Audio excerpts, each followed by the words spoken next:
mustache. And we are back. As entered Shadow-Amara. You explored the many realms. Well, not realms. But you met up with an old friend, Bruce the Bat. Aww.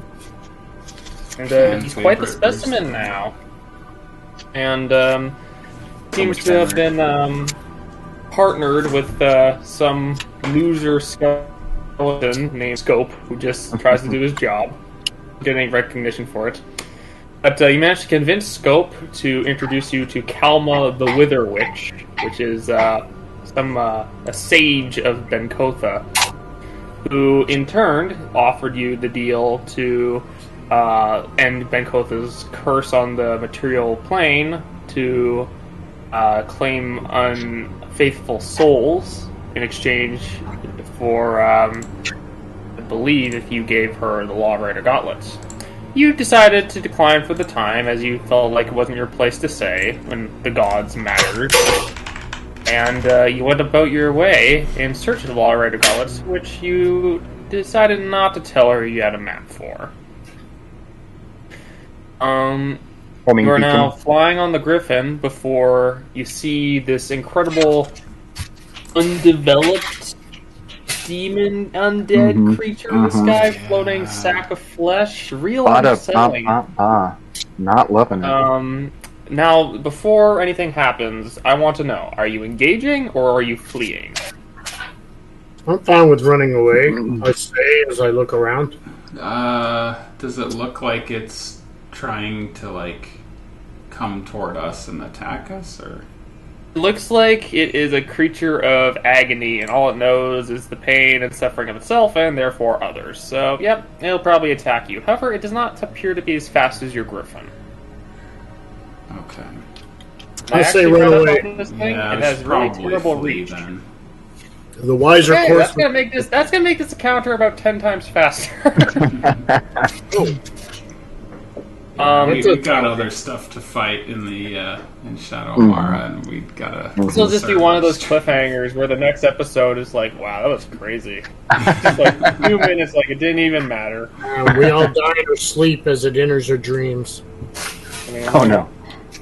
Yeah, pretty sure. I'd rather it not. I'd rather it not. Is currently just wailing. I won't do it right now because it's just annoying. As it looks down at all of you. You, just make me an animal handling check, Decker. Well, I think we already established that it couldn't be killed. Somebody told us that. The baby? 12. Yeah. 12? Okay, I'm gonna say it'll take you... I'm gonna say you need, a 15 or higher, 3 times to get out of there. Call it a 14 or higher to get out of there. Otherwise, this creature is going to get, one special type of attack on you every turn. Chase sequence works for me. Okay. I just had to pull the stat block because I accidentally closed. Do we all roll? No, just Akron because he's the only one piloting the Griffin. Right. You can give him the help action if you want to encourage the Griffin. Well, Someone's is someone polymorphed? Oh yeah, what you guys are? That's how you're all riding the Griffin. Can we all reasonably I feel like you fit on? polymorphed Hargus into something small. No, Hargus polymorphed himself into a giant crow or something. I think. Yeah, I'm big old crow, and I'm tiny, Hargus, so I can ride on the Griffin without encumbering it. Yeah.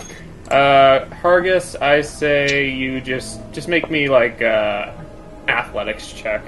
Hargus, Ooh, you remember using the crow stat. How far away is it? The creature? It's about 90 feet, we'll say. 90 foot?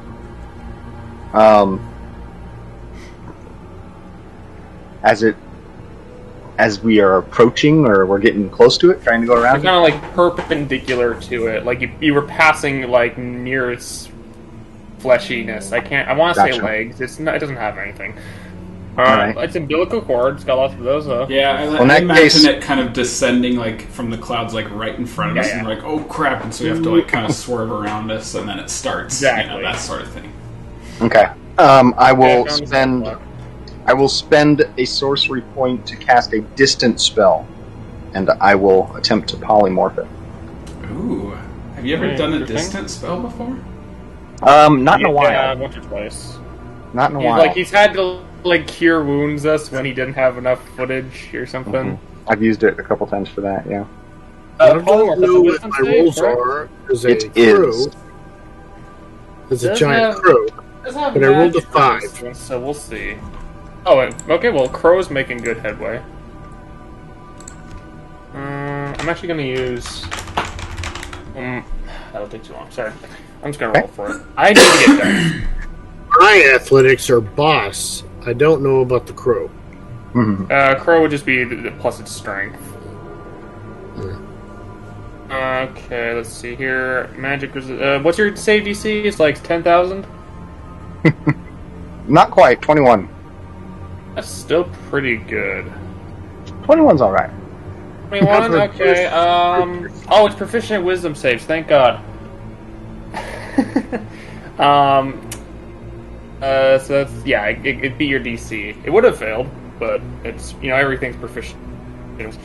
So, seems that way. You send these arcane, these sorcerer's glyphs at it, and all of a sudden it, like, you find that the flesh is very hard to morph, as you can't really make a figure of it to begin with, so you're trying to, like, see how it would change, but just nothing really makes sense.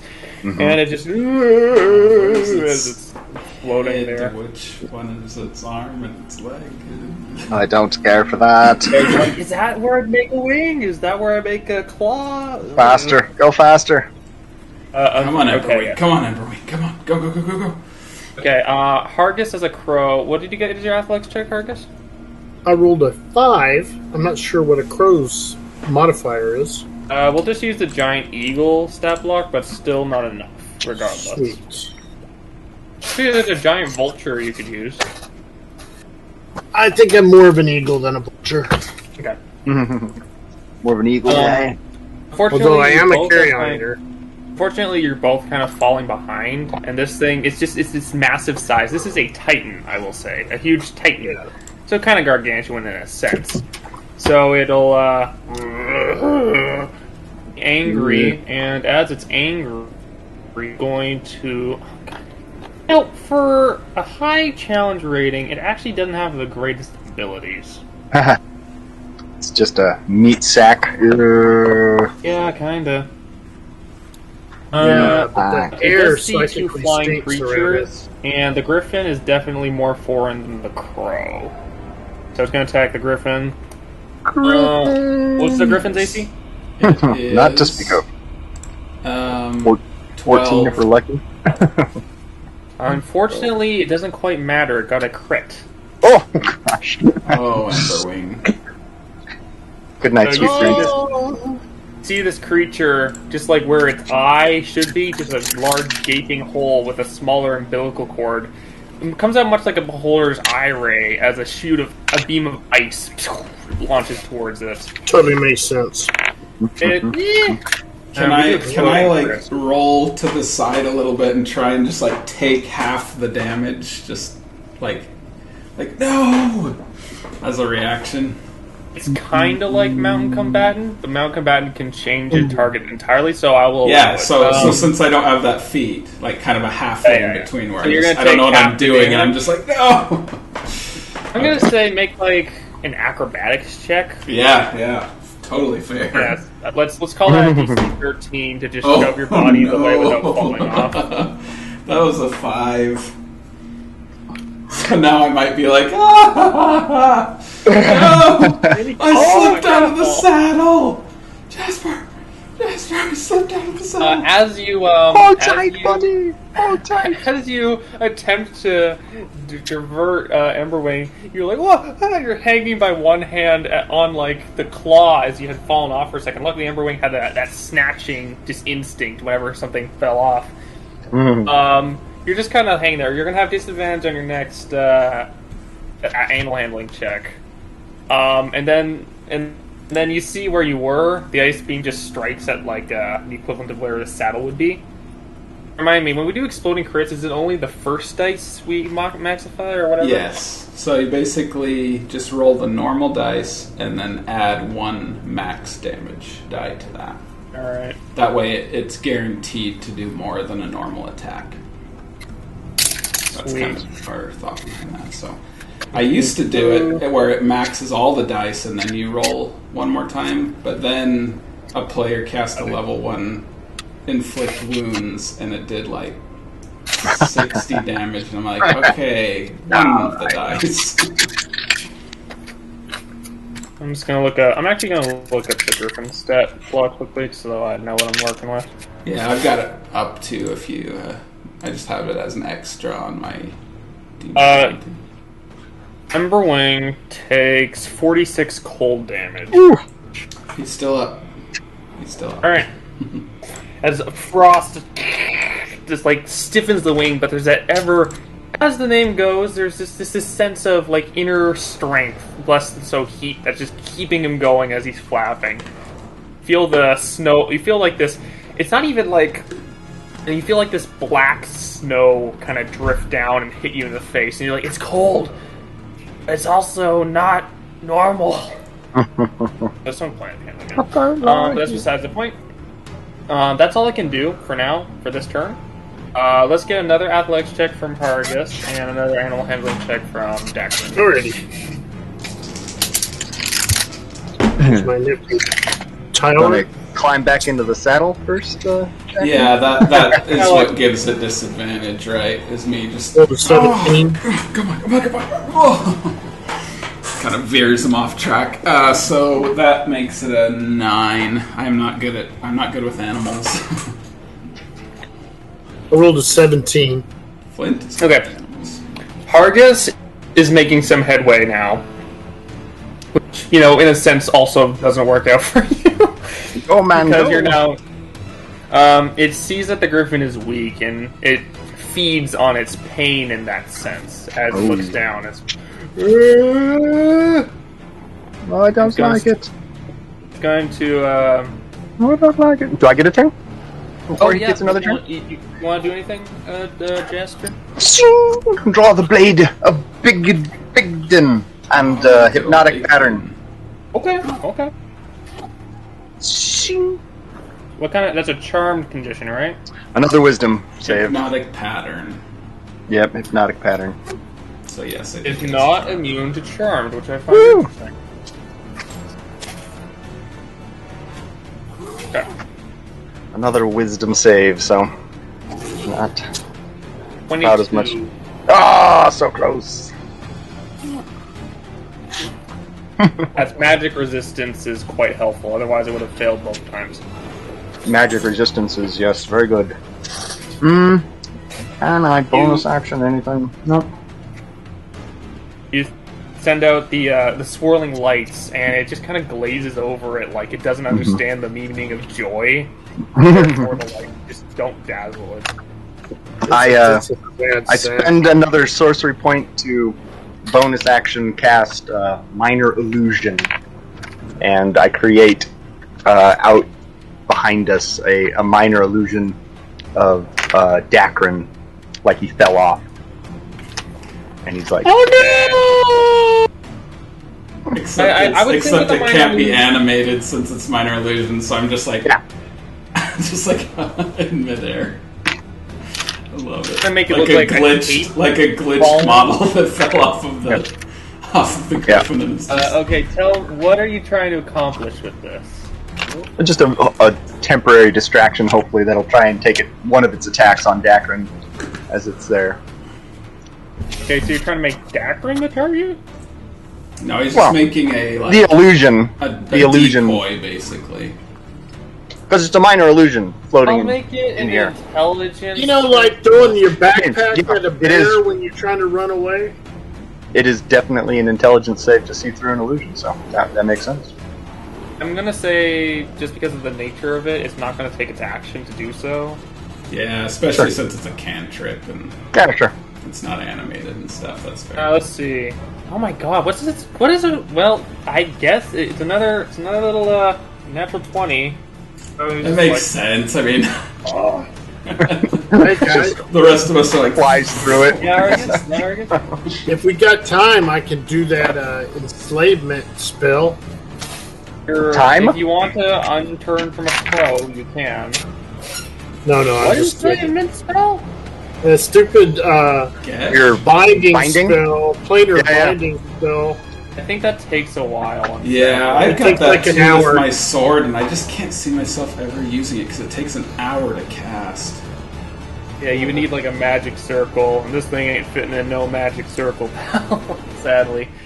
I'm pretty sure I always figured with the sword on the plane you're in as well. So yeah, I always figured the sword, the planar binding was something you set up ahead of time, and then had to bait something into it, and then it kind of. Yeah. The sword spell is, in the right circumstances, doesn't need a ritual.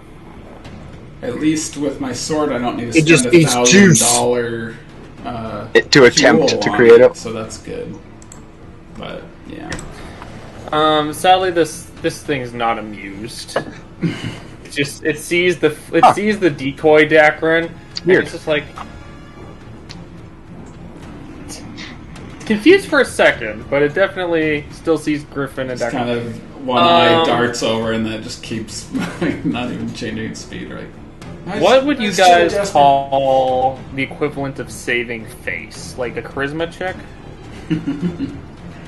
So I want, because I'm going to say if the Griffin can keep or intimidation than Dacron, it'll target Dacron instead. I'm probably taunting it too. I'm like, hey, come on!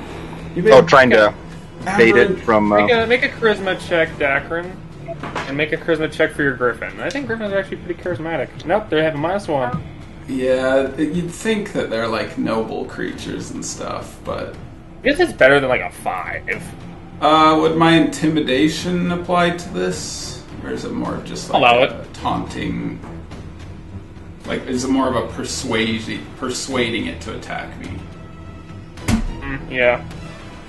Oh, either way, it's better. So give me one. So my charisma... Check or save? Check. No, that was for the Griffin and for Dacron.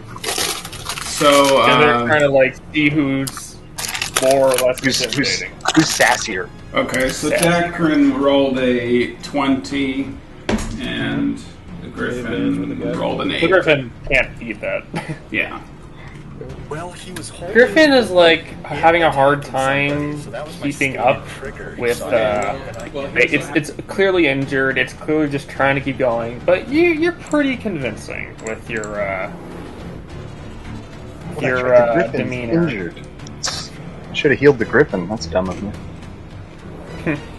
I forgot the Griffin got injured. The creature, it'll attack you, Dacron, since you're taunting it, and this thing does not like being taunted. Good. Dacron's up there going, "Are you a chef, baby? Are you a chef, baby? You want your mama?" What's your AC, Dacron? It's like, what, 16? 18? My what? AC? Yeah. 19. Alright, barely misses you, as another cold rider. Sentinel shield.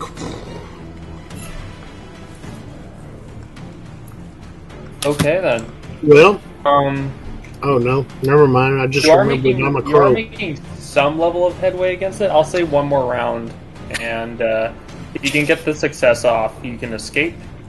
Otherwise, this thing is just going. You guys may have to do a full-on engagement. So for my turn, rather than egging Emberwing on, I'm gonna cast Fog Cloud using my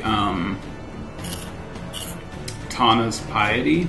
So it'll be interesting to see how a god power works in this realm.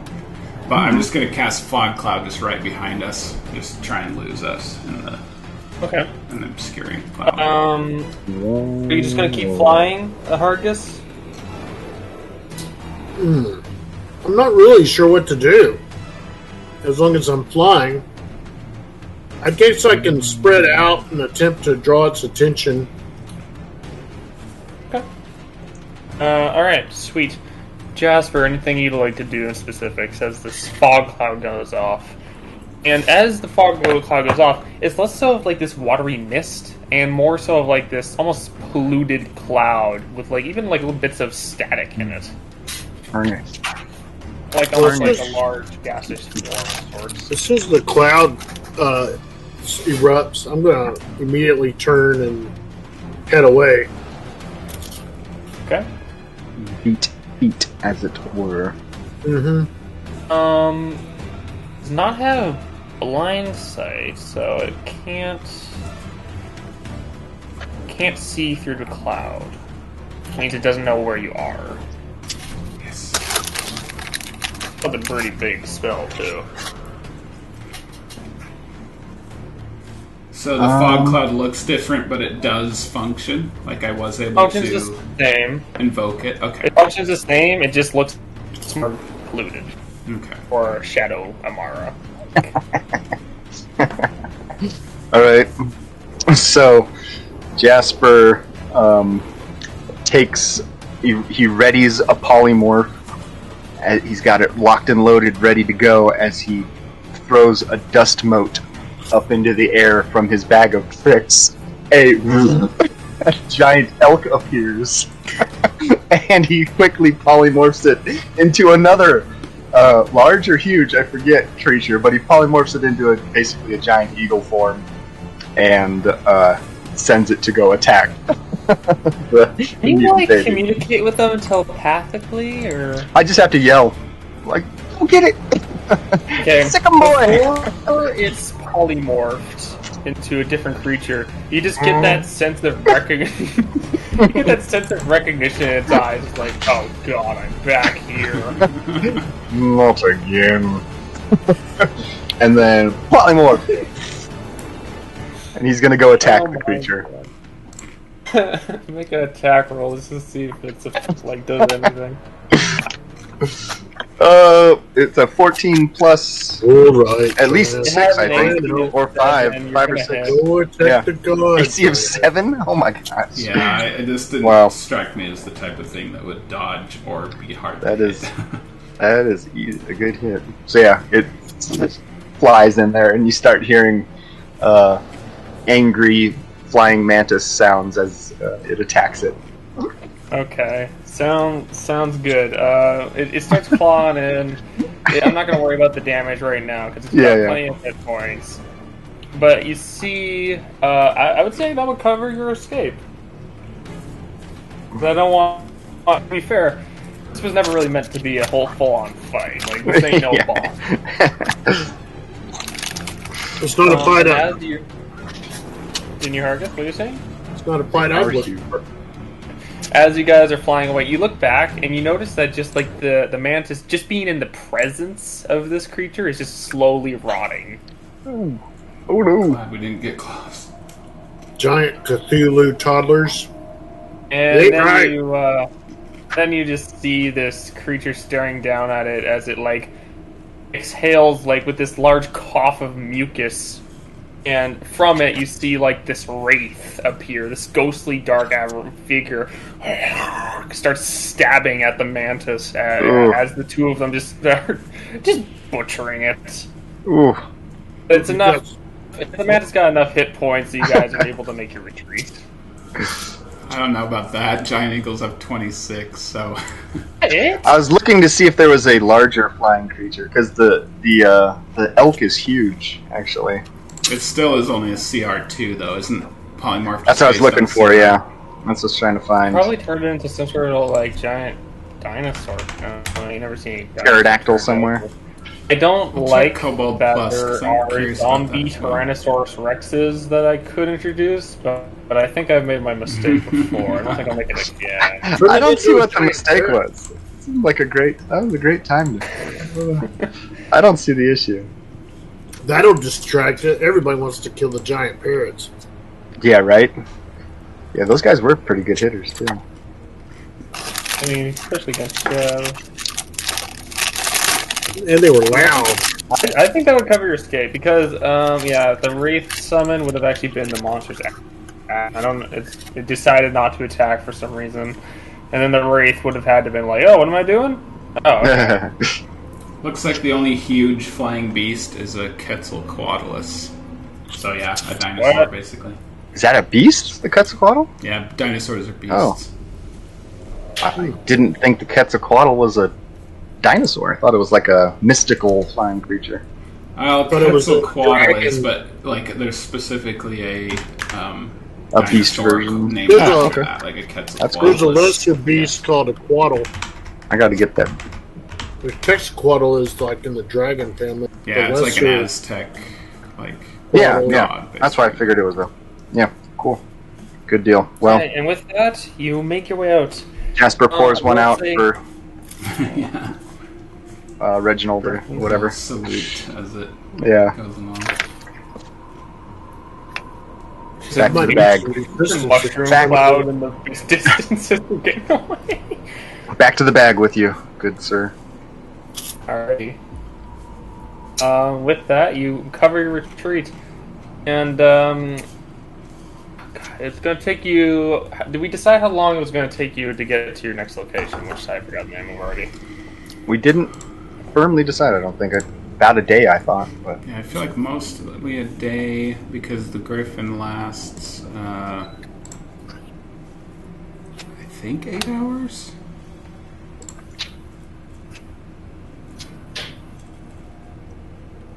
Alright.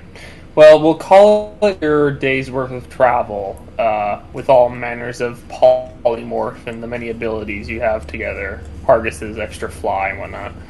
I will 6 say about hours. halfway. I'll say about halfway there, because you guys are just very, very fast. Have to make a stop, however. And it'll probably have to be on the ground. Fair enough. So, yeah. But there's technicalities, and then there's D&D realism. Makes sense to So, me. very good. So we're nice- about halfway there, huh? about halfway there. You probably one more Griffin ride to get to the rest of it will probably do it. It'll be mid-not day when you get there. All right. Well, in that case, I guess we polymorph and continue on because your Griffin Yeah, it doesn't lasts come back 6 for another hours 5. is all. So Right. after the 6 hours are up, I'll just be like, "You did well, old friend. I'll see you next week, I guess." And then it just sort of closes its eyes, and then those eyes turn into like the bronze actual eyes, like you know how like statues you can't tell if their eyes are open or closed. Like close its eyes, everything turns to bronze, and it just put it back into my pack. And I guess we'll. Do I need to polymorph someone to continue, or is to not have that reduced flight speed? I mean, To put it simply, this is basically just like your resting point. This plane in general is just very taxing. gotcha. Okay, so we'll call this. We're resting for the night now. This is where you're resting for the night. Like this Gotcha. place, Okay. it's void of ambition. Like Gotcha. Yeah, I feel like we're just like, let's just. I'm getting. We can go like later. We've been pushing ourselves. Like we just need a Alright. break, kind of thing. All right, fair what enough. were you saying, Hargus? Well, I was just going to say, I can levitate and save some higher level spells. Do you have that magnificent mansion thing, or is that I do. something? No, I have it. I just don't want to step on Dacrin's toes. Not Dacrin. Dacrin doesn't have toes. Oh, Ivan. Ivan's not here. Yeah. Yeah, He ditched us a long time ago, man. yeah. Get the mansion. I Bust do out have the mansion. I got would the rather mansion. not. I would rather not be See about spending the level night. it so I can mark it off. Level 7, I believe. Okay. I would Yeah, rather not yeah. be spending the night amongst all of the horrors of this place, sort of exposed to I everything. have it. Nasty place. I believe we've described your magnificent mansion already, so we won't Yeah, need what? to- Remind us what your magnificent mansion is like, Hargus. What is Looks like Hargus's? Hargus's heavenly hostel. You know, what, Argus's- he had them. Oh, Hargus's harmonious yurt. surprising enough, it's like a giant longhouse with okay. a big. It's like one giant room with an earthen floor, and you have to crawl through climb a ladder to get out the top. And he Okay. realized it's half submerged. Nice. I like Does it. it have that big, like, long hearth in the middle with the tables around it they eat around and stuff? Exactly. I love those. Those are sweet.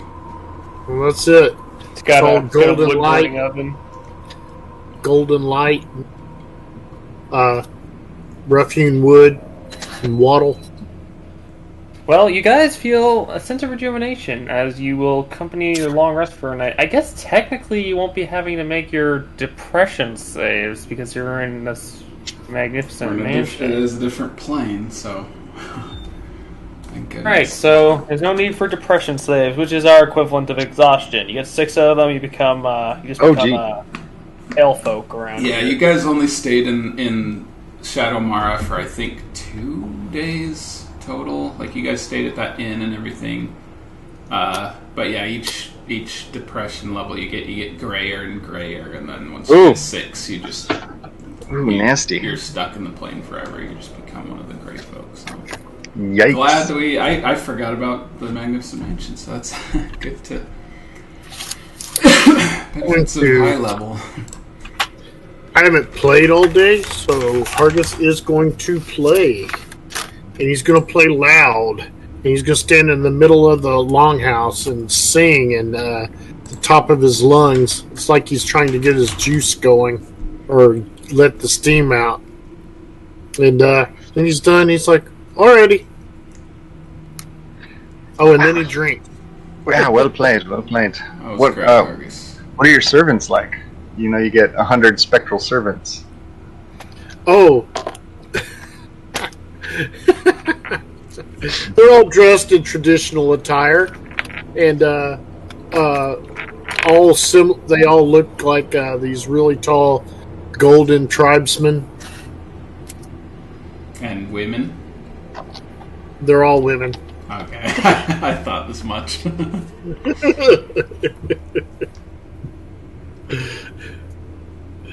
But yeah, it's They're all very tall, aren't they? But yeah, they're all as tall as Hargus or taller. It's actually pretty Jasper's tall, just like looking. Excuse, can I get a refill for me? They look very strong, don't they? I mean, their arms are impressive. I They believe. may be, but that's not the attributes that they're putting forth for you as they pour your drinks. They're coming out with the 10 mugs in each hand. Right? The mugs are quite large. Drinking Or horns. mugs. No, sorry. I had to go there, but yeah. Man. You know, I've really missed your company in the intervening years here where we haven't been hanging out as much. But the mansion, I tell you, the mansion is really good. It's Well, always you like the mansion? It feels like home. It is quite homey. Yeah, you get that like cooked meat smell in the air always on all those herbs and stuff. Really Is there good. really any better smell than fire introduced to meat? It's one of the good ones. It's definitely like top 5. Perhaps a little spiced mead. Little mulled Sure. wine. Well, all right. So I suppose we can't really consult your book in here, Dacron, but it's pretty much pointing us to Valkstad as the shadow I version probably of it, right? checked it while we were flying, or like right before we entered the mansion. So is it still kind of pointing towards Valkstad? We didn't like pass over anything. No, it's still pointing towards Valkstad. Oh, by the way, the Sounds song like he we're sings course. is he's praying to the mother goddess to stand against the shadows and drive them from this home. I know, but it soothes me, so that's what he's singing. Are you at all concerned about Ben Kotha's ire being directed towards you at all, Hargus? I know you had somewhat of a sort of tenuous relationship. Sounds like it didn't end quite on a sweet note. Yeah, do you fear her I personal enjoyed the attention, but I ignored, and truthfully, to enjoy the attention of a goddess, any goddess, is to ignore the repercussions of getting the attention of any of the gods. good or bad, it always ends up the mortals always end up with the short end of the stick. So just to clarify, you're trying to avoid divine attention, is that? No, I just like to stand in the face of the wind, just like I stand at the bow of the boat and yell into the wind. Gotcha. All right. Well, maybe that was a little muddled, but no, I mean, I think I understand it. You enjoy the thrill of that salt spray in your face, and sometimes you get a little something in your eye. Well, here's one of my favorites. Catch a barnacle in the eye. No, it's life is not about getting out of the rain, but how you dance. Death is unavoidable. Dakron's had a few meads already, and he's just like, that is the most beautiful thing I've ever heard. Should we all get tattoos? Or it says that we could have a rain cloud, and like the rain comes down, and it'll be a little figure of each of us like dancing, and then we could have that the text like circling around it. I think I'm fine with that. That is the best idea. We're doing that as soon as we get out of this. We get the LawRiter Gauntlets. We're celebrating with group tattoos. Wait. We could go back to Galen Falls to that dwarf who did the magic tattoos that he has. That Hargus has. It's been forever. I forgot all about and that. They would actually like animate and stuff. It would be amazing. Oh yeah, you still have that game tattoo, that battle tattoo, right, Hargus? Absolutely. I use it all the time. I've even got it modified. You see now there's all these, from a distance it looks almost like paisley surrounding the dragons, and it's all these modifications to the tattoo. And you may make the connection that when you see him doing these elaborate illusions in his performances, part of the tattoos are part of that and helping him with it.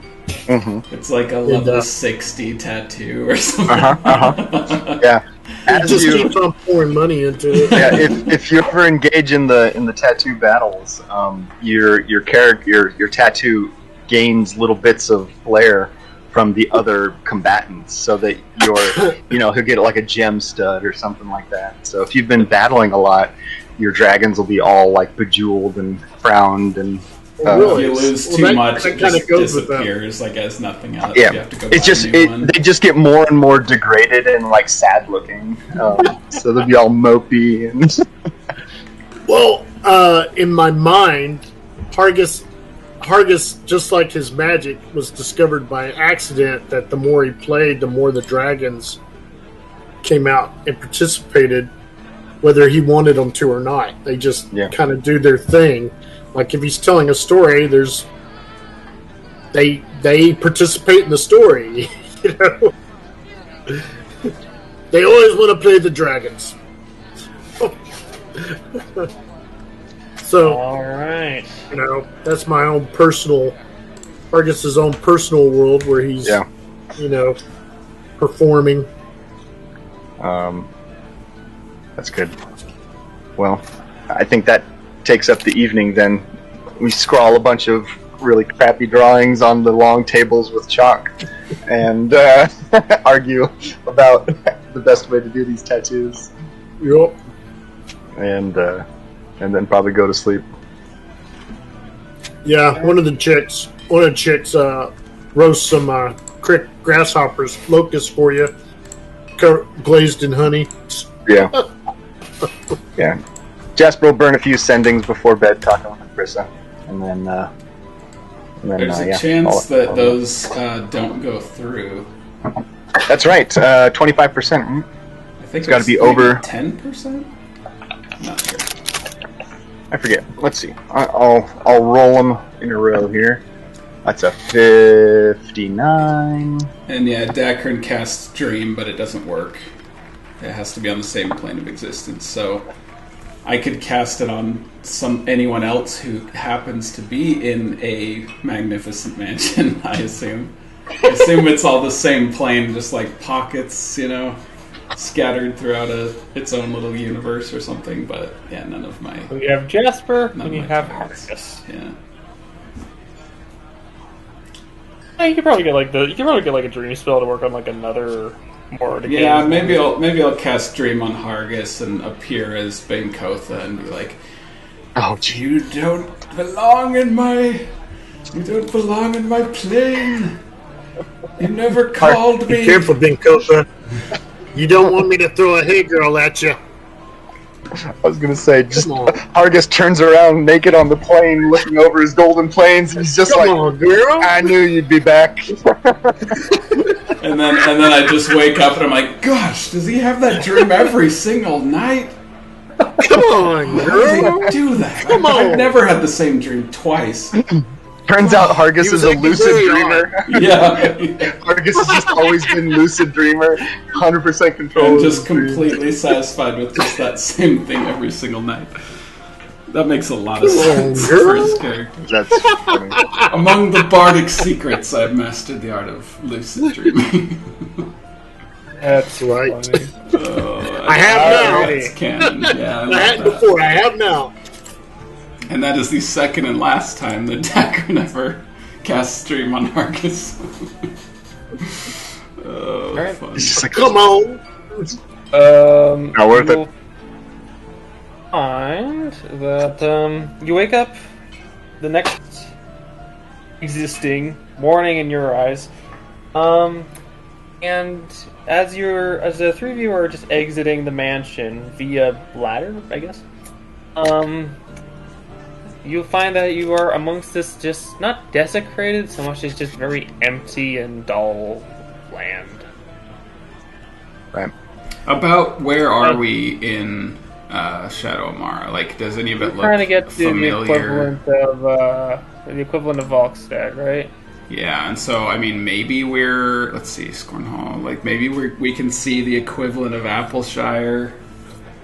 Right. So, Or maybe we just landed in the woods. Like, I feel like we would probably oh, avoid you're going towns, south, right? Maybe. We were in Scorn Hollow, which is just south of Hardale, and then Valkstad is just northeast from there. Okay, is it the one right above Slane? That's Appleshire. Valkstad is farther up the road, so... The one on the far right? Yeah. The mountain? Okay. By the way, Appleshire here is called Apple Sour. Pretty good. Crab apple sour. Sounds like a weird drink. And I'm sure they have an awful type of drink there, because Appleshire has good cider. But yeah, I feel like that would be depressing to stop anywhere close to the actual towns, right? Make the portal enough in the woods or something. You can make it Refresh me. What is our goal here again? Find the LawRiter Gauntlets to save Dagger's soul. That's right, Dacron. And also Oh, hey, Dacron. and also to find Ivan, see if he's still stuck here after. Yeah. Maybe you discover what Rogar's connection here is. That Are might be we a good trying to be Besides healthy? Vokiel, yeah. Because he did something at the end of that last campaign that... I think, You can be stealthy if you'd like. It would slow you down on your travels, however. yeah. I'm just gonna assume that Dustin's gonna be busy here for the next few sessions. So I think we should just decide what has been going on with Ivan, or Hayden maybe specifically.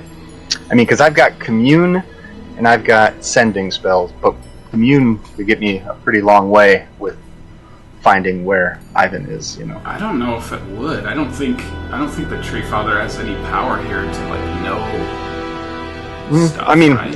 My I can't imagine the side gods are like completely at war with each other, you know. Well, if this Like, is this- like He is only on like the- this is specifically Bankotha's domain, though. It's like the Tree Father's Great Forest or whatever it's called. You know, it's like I feel like he wouldn't allow. It's like, okay, Don't we they? share the Don't they material have plane. Don't they have This an is mine. agreement with each other? Or something. Yeah, I would figure they had like some communication between them. You think they just are I don't know. zero What do you think, communication? DM? Yeah. I don't think the Tree Father and Ben Kotha would be at odds, really, because there's no reason for them to really not like each other. So, we don't have to decide it this session, but maybe think about it for next session, and we'll just say... I'll work on it. Yeah. I think we should just wait till Dustin comes, and then he just explains it, or whatever, and we just kind of go with it. I am pretty sure, through my intuit, that he is on a pleasure ship somewhere, disguised as a pretty boy, trying to gain information, a financial venture, while fending off the attentions of said customer. That would be a pretty sad business venture to make something here. But if anyone could do that, I think Ivan would be able to. Ivan sees nothing but opportunity here. Anyway, by the way, did we decide? Are we trying to be stealthy of it anyway? You can choose to. It will slow you down. Is the only issue. When we get there, I think we approach the city itself stealthily. I think as long as it's as long as we don't see anything else kind of attacking us. If something else attacked us, I feel like we'd be careful from there on out. But we're kind of that creature was more just like an outlier, wild. Yeah, kind of just a freak accident, a freak encounter. Like there's only one of them here, and it wanders all over, and we happen to run into it, type thing. But definitely when we get to like the mountains, like when they're in view, and we can see Valkstad or whatever it is in this plane, definitely going to slow down and take it slow. Well, Hargus has been in an odd mood, so he's inflating the bladder of his bagpipes. He is going to play as loud as he can play. Okay, so you're just accompaniment to our travels. Yeah. I guess that's a good way to test if there are any wandering monsters here. He is. He is standing upright in a rigid position for monstrosities? Being dragged along behind y'all. We're just fishing for monstrosities now? No, I'm just adding color to the land. Well, it's sorely in need of it.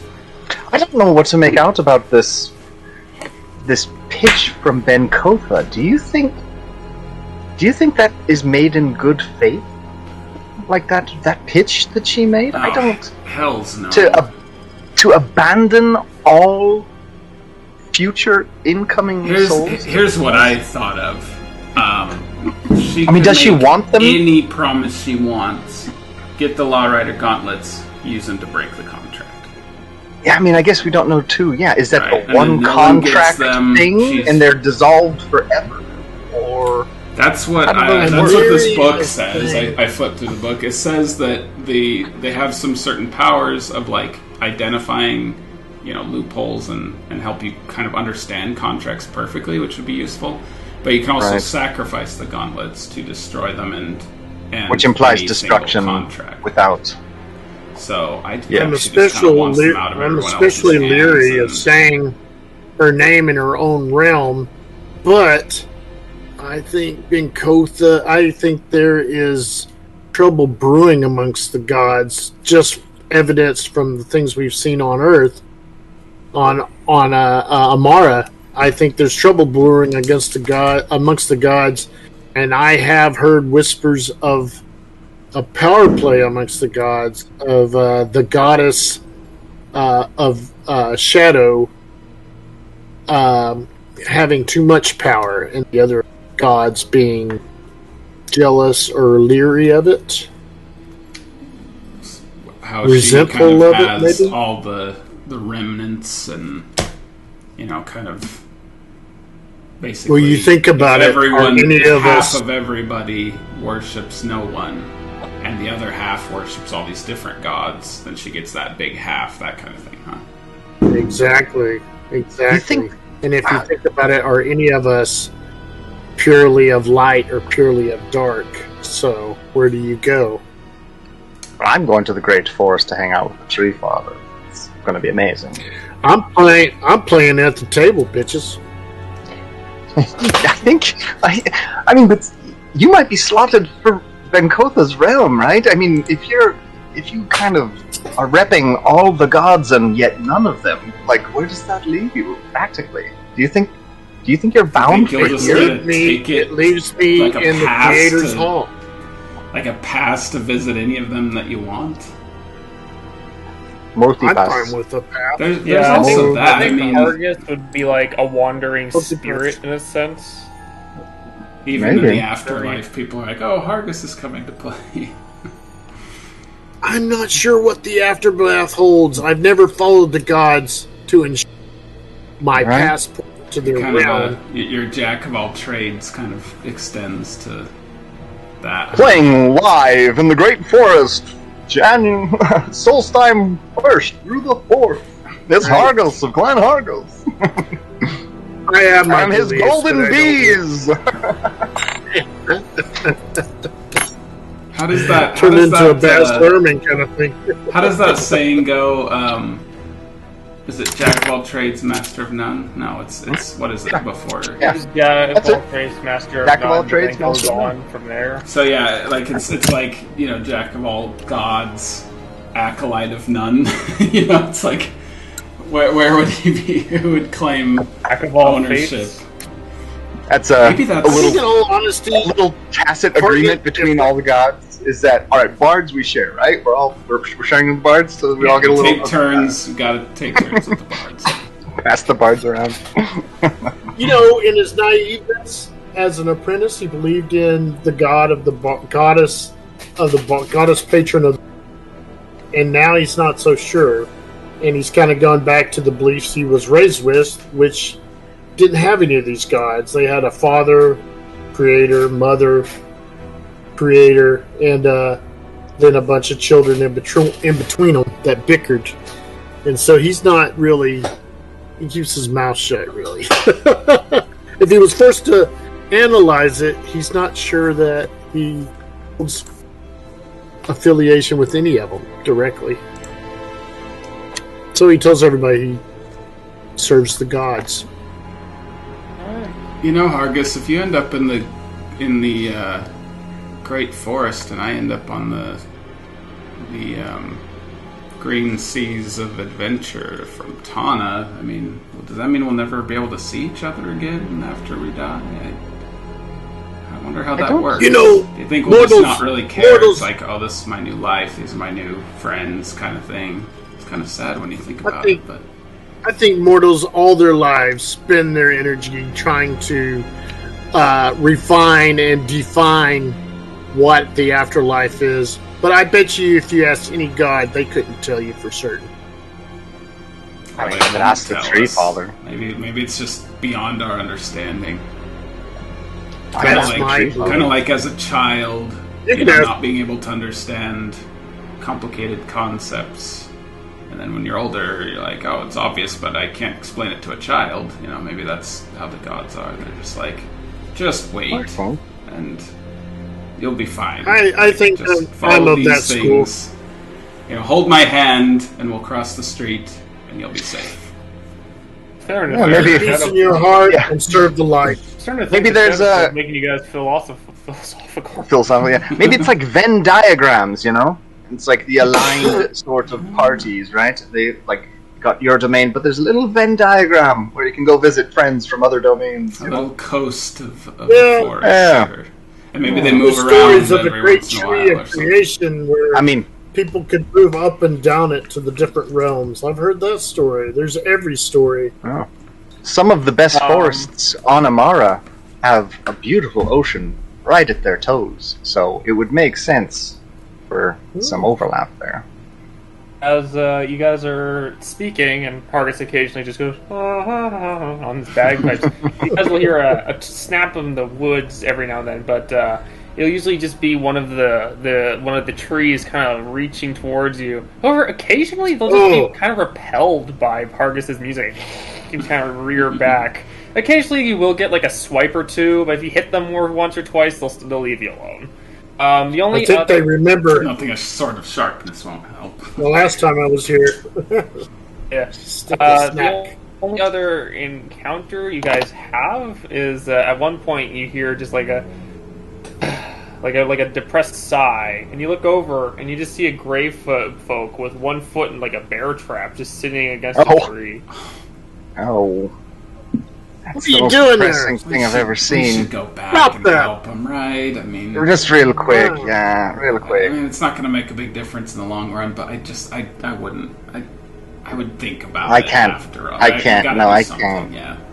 I cannot be thinking about him when I go to sleep tonight. Yeah. It's just not. So we'll turn You guys- and go let's over there. You guys walk up to this gray folk. He looks at you. He's like, huh. Hey, buddy. Hey, Get, let me help you out with that. Get your foot stuck there. What are you doing, you great oaf? Standing around with the trap on your leg. I don't know. I just stopped caring after a while. Stop carrying, back up! And I have a Who's gonna bear get this trap trap on my off? foot. Alright, let's just get it off him and then... Here, I'll stand wrench on it both open and sides. You, try and You reach it open. unlock the- Make like a sleight of hand check with advantage, one of you. I'll get my mage hand in there to... Yeah, good idea. On little- the sharp part, and I'll try and... Yeah. I have a pretty good sleight of hands. As the mage hand goes out, because 18, it's so like 24. depressed and quiet here, 19. you guys see Jasper 24.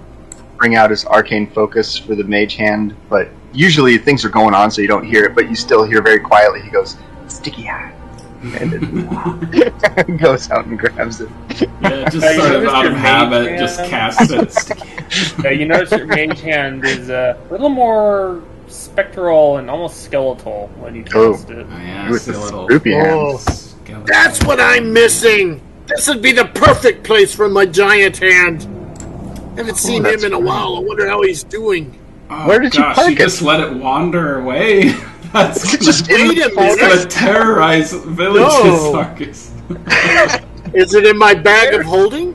Oh, it could not fit. It was a That thing's giant huge. hand, a literal giant's hand that we... Is it in your Hurry, belt of Hargus. holding? Oh, Hargus, like, you just kind of parked it somewhere, and you haven't Yeah. seen You it forgot since. where.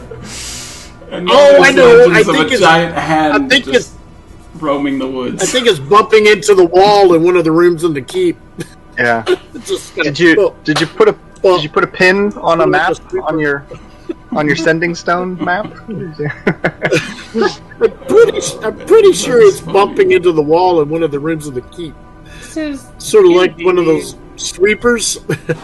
D&D is like forgetting you left the sink on, but like you're just like, oh, I think I left the decanter of endless water open. Oh, my house is gonna be flooded. Haven't been There, there. you out of the trap yet? Anyways, I'm taking this trap with me so you don't put your other fool foot in it. Yeah, we'll take the trap off. as you guys open the trap, it just kind of snaps and just like falls at both sides. It's a very old, rusty trap.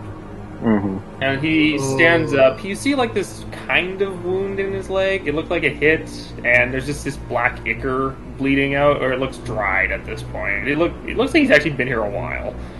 And he looks at all of you I and have he's something to say to you. like, thank Go you very much. And he I have something to say to you yeah, okay. before you leave, stranger. I'm totally judging you right now. Now be gone. And good day Okay. with He- my judgment. He goes over to Jasper, who just happens to be close at the moment by like 5 feet, and he puts like the 3 white pebbles in your hand, and then he walks away. Thank you.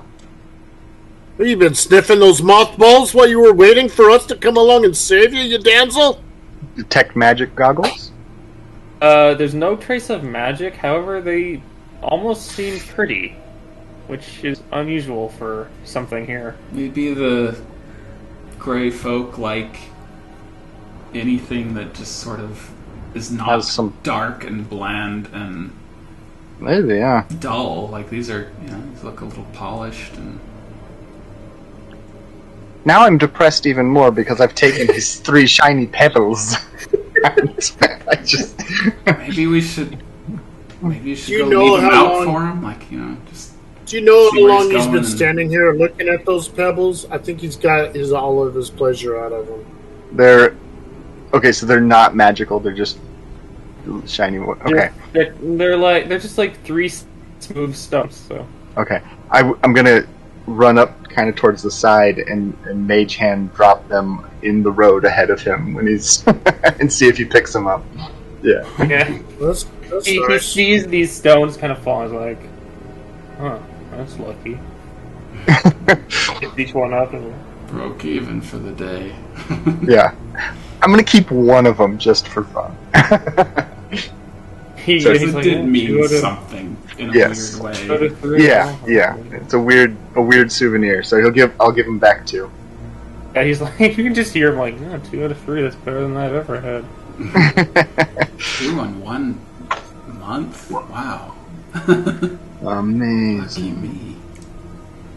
I've got a very random list of souvenirs from all of our adventures, by the way. Oh, I would love to hear that sometime. Alright. You guys continue forth. And, Is Bruce still with us, or? oh, he No. stayed back at Okay. the castle. He works there. Yeah, that's what I thought. He's got got the a old life 9 to now. 5. As you, alright, so do you just guys gonna just kind of polymorph your way there? You could do some walking, and it wouldn't take you that Yeah, long. I feel I'm going to like continue playing. I'd get tired of flying that much. I think so. Yeah, we'd walk for a while, which is how Well, it wouldn't take. It would probably take you like. Do an hour It would to take, stretch like- our legs in between 2 hours. It of might take flight. you like 4 hours to get there. You know, like half a day's worth of walking. Yeah. And when I Okay. say half a day, I know that a day is 24 hours. Just so people know, it is the beast. Yeah. The hours still go by. Don't at me. I know what a day is. Don't. Yeah. Get off my nuts. So this is So you would have you wouldn't have taken the road. I don't imagine you would have taken like a dirt trail. There's not a lot obscuring you. There's a trail, just pebbly, rough terrain. There's no real roads because no one's really going. Anywhere. Yeah, and I wouldn't really care about like the forest. You know, it'd be kind of fun to like. It'd be entertaining to Dakron to just like walk through and just try and tell which of the trees were gonna reach out, and then when they do reach out, just whoosh, just whack the arm off. You know, and just like another good one. And with your sentinel shield, it's quite simple. Yeah. Alright. And in a You hear Hargus say something like, "Raven hair and ruby lips, sparks fly from her fingertips, echoed voices in the night. She's a restless spirit in an endless flight." Ooh, nice. that's a good one. Who is that about, Hargus? Nobody. Just in general. Yeah, I like that. I don't know. Any girl of your dreams, I suppose. Do you remind me, what is Valkstad like in the material plane? Cut into the mountain. So it's like So- a Raucous. town? So like half of Depending on where it's you like are. it's like a mountain where it's like kind of cut in half, sort of, and then there's a town in the mountain's shadow, where it's like a lot of trade with non-dwarves and stuff. The interior of the town is mostly dwarf focused and stuff. And then they've got like the lava ways that kind of go from there to the other side of the mountain. That's where we found Shaz, that sort of thing. Yeah. That's pretty much a typical dwarven town. Other than that, Right, upon arriving, you see the first thing that you notice is like rather than that molten kind of smell the town has, and like it got that like it smells like tar, like just like an asphalt burnt, just black, and upon when you peer out, make perception checks, any of you. 16. 26. That's also pretty good. You will notice the two of you, if Hargus wants to roll this, he can as well. Perception. Okay. You'll notice that there are a lot of like you'll notice there are a lot of just like sunken dwarves who or like spirit-like dwarves. They almost remind you of Dugar, just with their pale complexions, but Dugar have more emotion than these people here. These ones are just kind of going about. They seem uninterested in the stonework around them, which is, not very dwarf-like from what you've seen in the past, especially like flint and such. Occasionally there will be like traders or like people who look like they're merchants, but they're like covered in like these rags, so it's very hard to see their faces, almost mummy-like. And well, as Hargus enters the city, he kind of peters off, and his last words he says is, "He stands about 6'3", and that damn woman scares the hell out of me." Oh. You will notice that there seem to be patrols every now and then, and it would be a white, so they're very dead, unlike the long bleach hair, and behind each white is ranging from 6 to 12 zombies following each one. Not very fast, and the whites seem very impatient with the slowness of them. So they're just like, hurry up! And there's not a little. But it's so frustrating when your stride is like significantly Wake faster up, than wake who you're up, trying to lead ahead. Stand up for your life. However, with a 26, and you're still on the outskirts of town, you see an interesting figure with two more bizarre-looking figures standing behind him, Dacron. You see someone who looks almost normal, in a sense, like just not a gray folk, not a undead, still very sunken, sullen, and just negative. It's a man with like little patches of like beard on him. It seems like he like does a terrible job like shaving his own beard, probably with like a knife or something. He's got like these cornrows of hair on his scalp, and some of them are kind of like just sticking out randomly. He's got a very sunken face, very heavily scarred, and his eyes are not blind whites, but just kind of like grayer. He appears to be wearing half plate with a long sword of sorts strapped to his belt, and he looks almost just humanoid. Like he would definitely not pass well in the material plane as a regular person, but here he almost seems like the most human of anyone. Behind him, however, are these demonic-looking creatures. They're thin. They're thin and they're veiny. You can kind of see like where their bones would like be, with the skin wrapped around, these sharp claws, and they're more like very skin tight to the skull, you could say. The most noticeable feature is the bed is like a horn, but much like a scorpion's tail.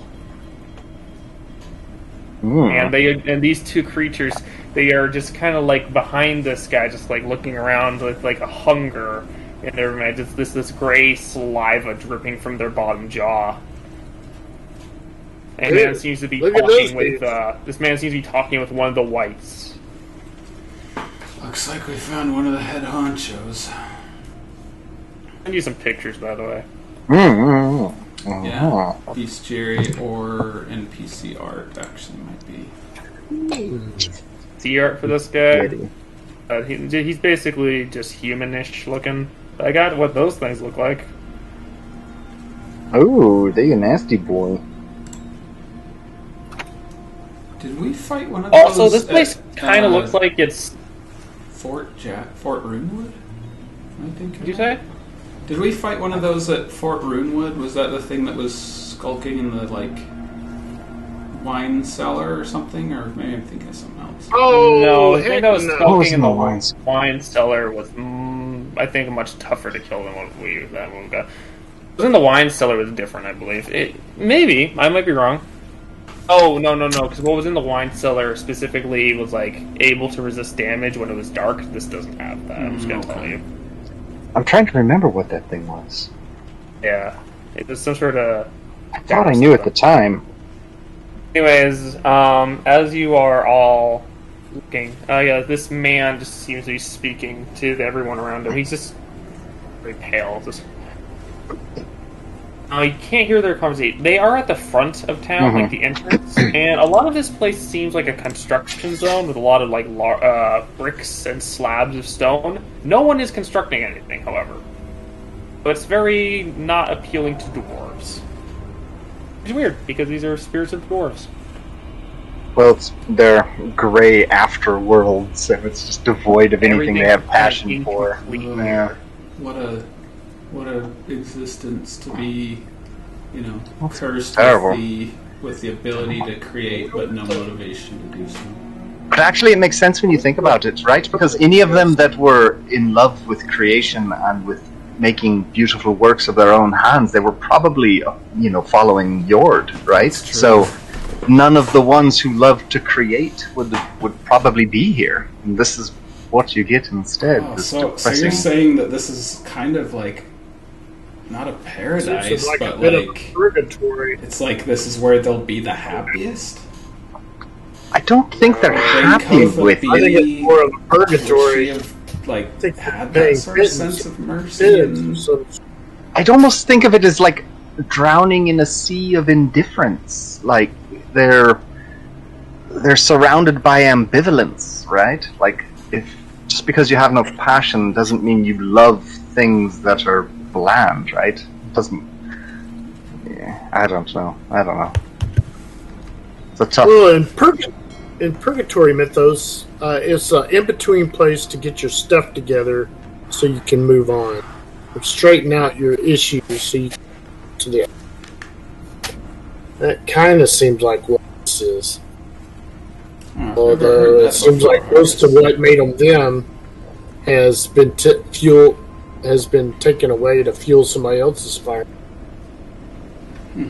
I suppose. Anyways, you see this man just kind of tapping at his side, somewhat disappointed looking in the white, and the white just gives him like the equivalent of a military shrug, and goes about his day as like 3 zombies fall away. The man stands there and he's just like, and he kind of peers around for a second before he walks further into the city, and the 2 creatures kind of chase after him slowly, almost raptor-like. Let's avoid those guys. They look like... I mean, yeah, we should, but I also really want to talk to somebody here. I want to see what their deal is. That's where I thought you were going. I don't know if I want to talk to him, but I do really... I mean, that guy looked normal, like Scope is... that was his name, that's all he was. It was reduced to just him being, a Scope. He looks as normal as anyone I've ever beat up. Yeah. I don't know. Maybe it wouldn't be... I'll follow your lead. I don't know. What do you think, Jasper? I think it's worth sort of making... what are we going to do? Try and sneak our way in here? The book still says it's in the depths of Valkstad, right? Yeah, I feel like we probably need to... these guys look harmless, and zombies, please, I look at y'all them if they as you're highlighted against the background of this gray world and the gray people. I don't think we're going to sneak anywhere unnoticed. Right, yeah. Unless we all go invisible and do very complicated things, but we weren't attacked or anything except for that one crazy guy. So I think more or less okay to move around here. Crazy. My experience the last time I was here was all in all fairly positive. The people didn't mean us harm. Not really, no. There was a few bad guys. Yeah, there was sort of a guy who'd lost his nut, that werewolf dude. Oh, yeah. The guy bit Brand's ear off, huh? That's the one, yep. I remember you telling me the story about that. That's the one. But yeah, let's... And I think we were kind of depleted as longer we stayed. We could, if nothing else, tell them that we're just sort of investigating the nature of your sword and looking for a friend who we believe is lost here. And just go with that. Don't mind us. We'll get out of your hair as soon as Get out of your hair. Get something that We doesn't see that belong here vendor. or something. Maybe we could even Maybe pretend... trade. I don't know how wise this would be, but maybe we could pretend that we were on Bankotha's errand, and we're just like, hey, there's somebody who doesn't belong here, a red blood, and we need to extract I'm a them out of little- here. I'm a little leery of claiming to be on an errand of a god whose domain we are actually in. Like, I feel like there might be levels of deception that maybe perk her ears. Like maybe when we do say her name, she does perk up and listen within her own realm. I don't know, but invoking her name here, or just you're in your house. It's in her house, right? And to just say it and then immediately follow up with a deception might be something that paints a target on us. Yeah, and there's no need to be deceptive, I suppose. We could just say we're here to get something out of your realm that doesn't belong. So yeah. Right. I would really like to find Brandbeck and to know what the heck is going on with Hargus' sword. Those are both really high on my list of curiosities. So, well, these dwarves, I mean, that sword must have come from somewhere. I mean, these don't look motivated. Somebody would have constructed these. Maybe one of them smithed that sword. I bought it from a trader. I thought we might see him. We did, actually. The gray trader. What's his name? He had a wagon. Yeah. It was like a gypsy wagon. He didn't talk much, though. It would be wild if we saw him again. But let's keep an eye out. Maybe he goes back and forth, The gray trader seems a little... I just look at all these gray humanoids. Seems a little... what's the word? On the nose? A little on the nose? Yeah, and also not unique at all, there's it's like they're not. It's like they're not very creative here or something. Yeah. They just, I mean, what do they have to work with? No colors. See a thing, describe the thing, and that's sort of what you get. Everything's gray, everything's black. Ugh, this place is just sad. Should we summon? Do you want to try summoning your shadow friend again, just to sort of see? Yeah, see how he feels about. It'd be interesting to see what his reaction is. Flame on! You see, from the sword, Jasper takes a step. The Shadow Man. And he looks around. And he's looking at the town, and he just kind of slowly starts walking towards it. The creepy thing about the sword is the shadow always appears behind Hargus because he's holding the flames that cast a shadow behind him, and so there's always just that feeling of just somebody sneaking up behind you for just a moment. You're just oh, there he is. The shadow just begins walking towards town. I'm following that guy. Let's just go. Yeah, I'm tired of these stealth missions. Even all those stealth missions in the forts. Let's just go. We can handle ourselves. And, don't want to need. And time is on our time is against us. Sure. This place. I'll just say to one of the dwarves that's giving me the stink eye. Don't mind me. I just got my torch lit because of your grayness around here. So we'll just kind of walk out of the foliage and just follow the shadow as if it's our tour guide or something, and you'll notice you get the occasional We're with him curious look from a dwarf or so. They just don't care. No one's motivated. I'm kind of tense for a little bit, and then I immediately just kind of start relaxing. These sad sacks. Yeah. Is there any place are you trying to? That makes me want to pick on the shadow. I'm following the shadow for now. Yeah, I guess as we go through the bazaar, where we usually see Norel Sandwalker and stuff, and there's lots of stuff for sale. Is there stuff for sale here as well, or? They're mostly mundane items, such as a shovel or a ladder, or perhaps a hammer, but doesn't even have a claw end. It's just a ball peen hammer. It kind of sounds like they only have the one of each. They just sell it when they're done with it. There's a lot of mundane things. You just realize you need more of when you just don't have. You like just nails and such, and they're not in very good condition. Some of them are just kind of rusty. Some of them are bent. But like these dwarves are pulling out like little pieces of like wire and such, and they give them to the merchants who will give them like the hammer. Like nothing around here seems to have any real value. They just give each other things. Do you suppose these are the souls of the items that people threw away in the material plane? This isn't the island of... reason that there's nothing pretty here is because everybody keeps what's pretty in the material plane, but then they kind of throw away, broken hammers and things. And I think items have souls? I never thought about it, but this is a lot of stuff. I can't imagine all of these guys making them, but maybe that's what they are able to produce here? Yeah, maybe that's all they have motivation to make is what they absolutely need, and they make dingy no art junk or anything. Yeah. But what do they need, right? They're like spirits. Like, what do they need? There was an answer to that. Like, is it just like a parody of life that they kind of... Yeah, maybe they have like a compulsion to go fix the roof, and so they go seek out a ladder and some hammers. And do a crappy repair job with crappy tools. And then go trade it for something else. And this place is the worst. I need to go... We need to go tell everyone.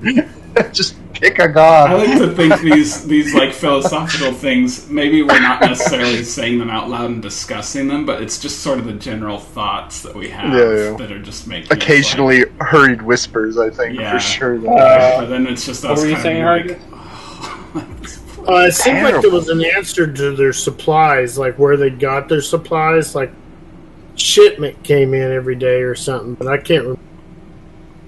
If you don't recall, most of their supplies are used by the creation spell, which is clerics or like the priests of Ben-Kotha will actually use like the shadows of Shadow-Amara and turn them into items. There you go. Good answer. Last for a predetermined amount of time, but like others will be permanent because you're in Shadow-Amara rather than on the material plane. Sure, yeah. It doesn't leach back into the plane, it just stays in whatever form it was organized into. Right. Alright, so we're following Hargus's shadow, Blade Shadow. Do you have a name for that shadow, Hargus? I can't remember. Did you name him? I thought it was Bruce. No, Bruce is my bat. Bruce is the bat. Did you name him? I feel like you would have named him like Slim Shady or something. Bruce 2! Slim Shady. We'll go with Slim Shady. Shade. Slim Shade. Seems to fit. Well, good old Slim Shade. You guys follow him for about 15 minutes, we'll say. Yeah. Occasionally, you'll pass by a zombie who'll look at you like, "Are you a threat?" But they're pretty stupid, so they just kind of ignore you. Not doing anything actively hostile, so they just kind of... Occasionally they'll look at you, and then they'll just lean up against a wall like a Walking Dead zombie, just kind of staring at their knees. I'll say to one dwarf that's looking at me way too long, "What's wrong? You don't like the taste of beer?" That one rubs his temple. Everyone I travel with just wants to start trouble all the time. It's just constant. I was just trying to wake him up. There's zero. Did that wake him up? Dwarf very lazily shakes his fist at you. Attaboy. I'll say in dwarf. He's trying to remember which finger it is. Yeah. They're so fat, just use two. I know exactly what this is.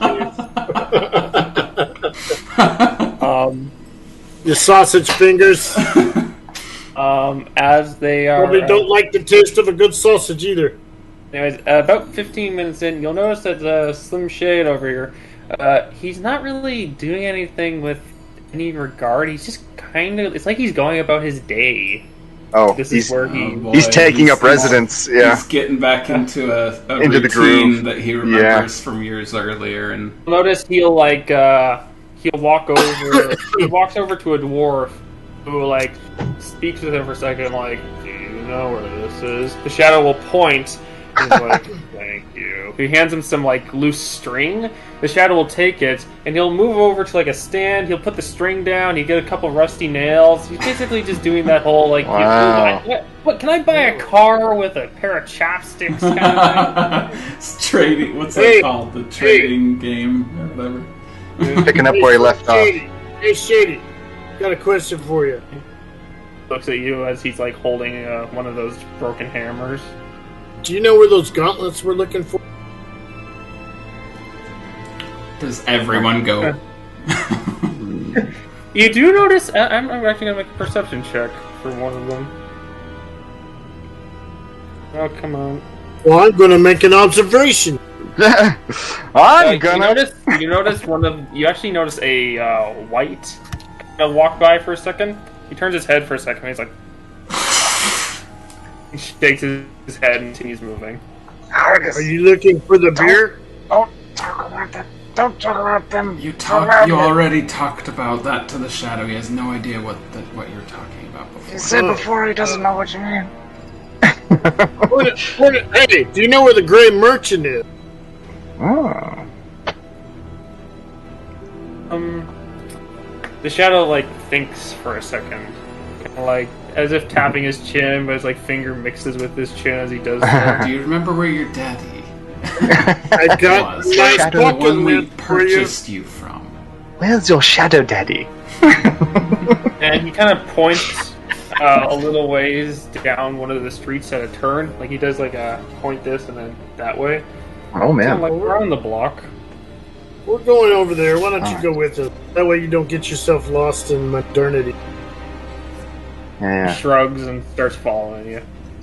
There you go. Here's that hand I promised. While we're doing that, I'm gonna just sort of clandestinely flip through my book and see where it's pointing to now.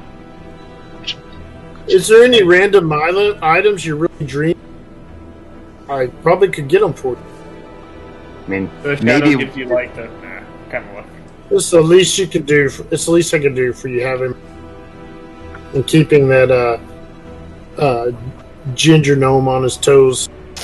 Oh, thank you, Hargus. It's been so boring for me lately that I'm happy that you're here to look out You for know, I me know this.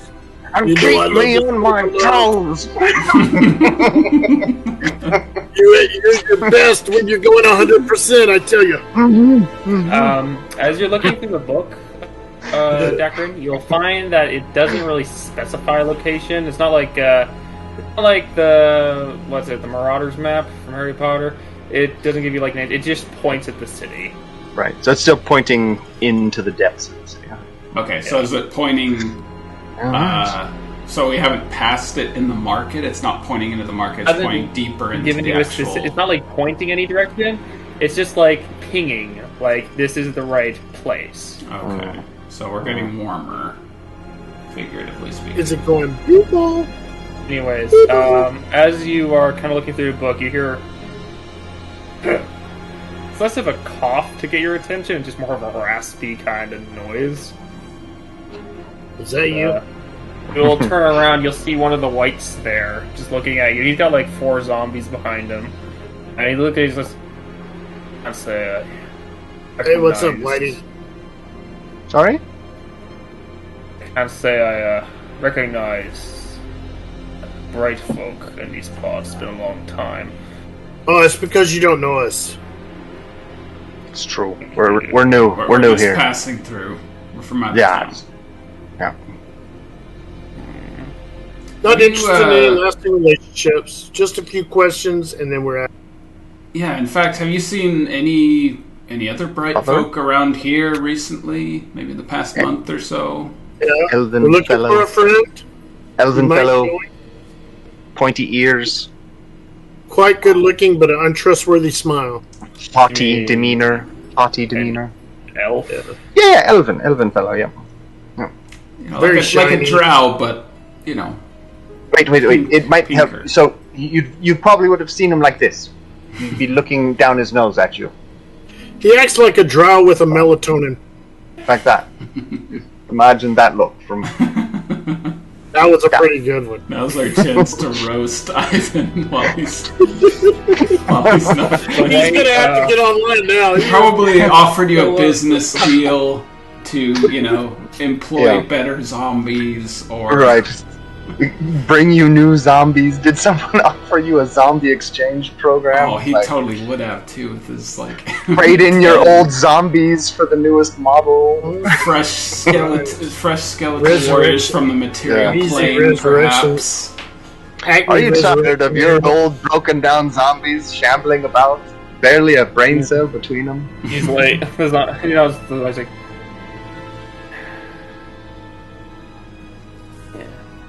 saw an elf. Really? Yeah, quite a while ago, though. I remember it well, however, seeing as I don't think I've ever seen an elf down here. Not a lot of us come through, yeah. Bright folk, I mean.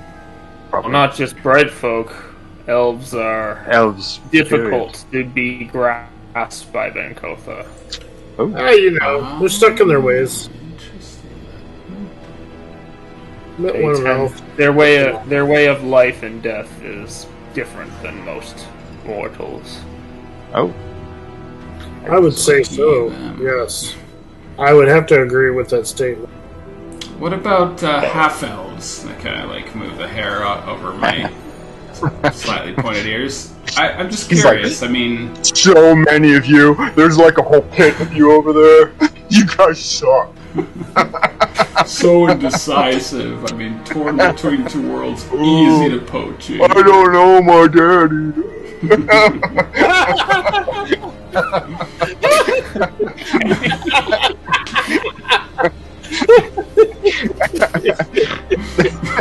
Jasper does not say that. Jasper would never. No, he said it. It's happened now. That was Aaron. Jasper would never say something so terrible. Every get this shock like, I don't know. Notice the wife's like, well, they don't tend to.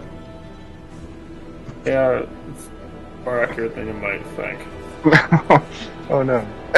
Aaron's impersonation. Have I told you that he saw this is the longest conversation I've ever had with the wife? To be fair, half elves are torn between two worlds. They can't have children, so right. No, it's a families, pretty surprising number of them make warlock packs. It's a pretty dismal scene. Probably why there's not more of them here. They're all owned by some demon in the afterlife. I'm curious what you're passing by through. I don't. You're the first curious. What? I mean, I guess you can describe most of the whites I've met as curious. Ivan had strong ties to Valkstad, so it's. I mean, the fact that you've seen an elf here, did you meet him or just see him, or did he identify himself to anyone? I believe he was speaking with some other white. Okay. I mean, if you could introduce us, that'd be amazing. Wait a minute. Did he have glasses? Not that I can recall. Okay. I don't. think we're talking about the same elf then. I don't want to compromise your integrity. Maybe Vokia? But there is a whole pocket of unharvested lint in my left pocket. The guy who can help us out. Make a persuasion check, I guess. There you go. There's a crisp, ripped in half, mud-soaked $10 bill for anyone who wants it. Hargus, make a persuasion check. See if you can. Oh, okay. What the lingo? Strikes me that the island money would be particularly valuable here. Oh, I have a plus 14. That shiny island money? That's what I'm looking 27. for to see if I have any. Okay, the white kind of gives this. Doesn't have much for a face. He's very zombie-like himself. No. So gives, I could really see that in the gleam of my teeth when I smiled at him. He doesn't. He has a very. She wants your teeth, bro. He has a lack of lips, but you can see his smile altogether. Sure. I'm afraid I can't accept bribes, but that does tickle my fancy.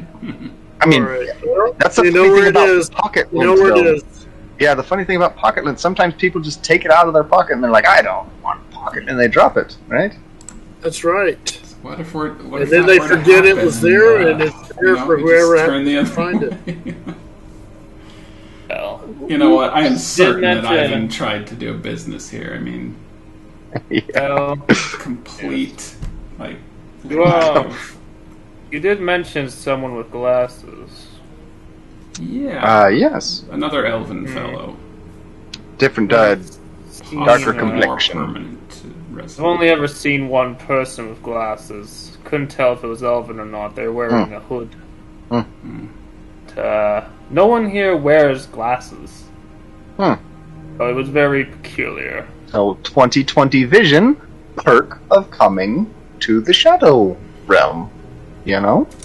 Or you're like, there's nothing to see anyway, so might as well all be blurry. Everybody's got blurry. Oh no, it got worse. Yes, that one frequently joins us for exchanges. Really? Yeah, that's not so I think that may be a guy. One of the guys we would like to talk to. I think we made his acquaintance last time we were here. Who's the leader of this city? Out of curiosity. You might have seen him, the one with the fiends trailing him. His name is larger Gospel. Gossel. Was he a dwarf? You mentioned he had a patchy beard. No, he looked. If you had to guess, probably like half dwarf, half. Oh, He was like he looked like really tall for a dwarf, kind of short for a human. But he was like bulky all the same. either a tall dwarf or a human with a really thick Bulky stick. beard. Yeah. What was it? Gossel? Gossel, right? With a G? Gossel. Gossel.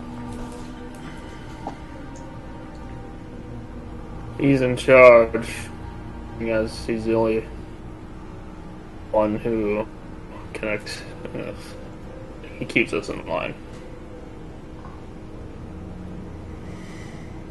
Alright. Alright. Currently on a search, however, so he might be busy. A search? Where'd you say that gray merchant was?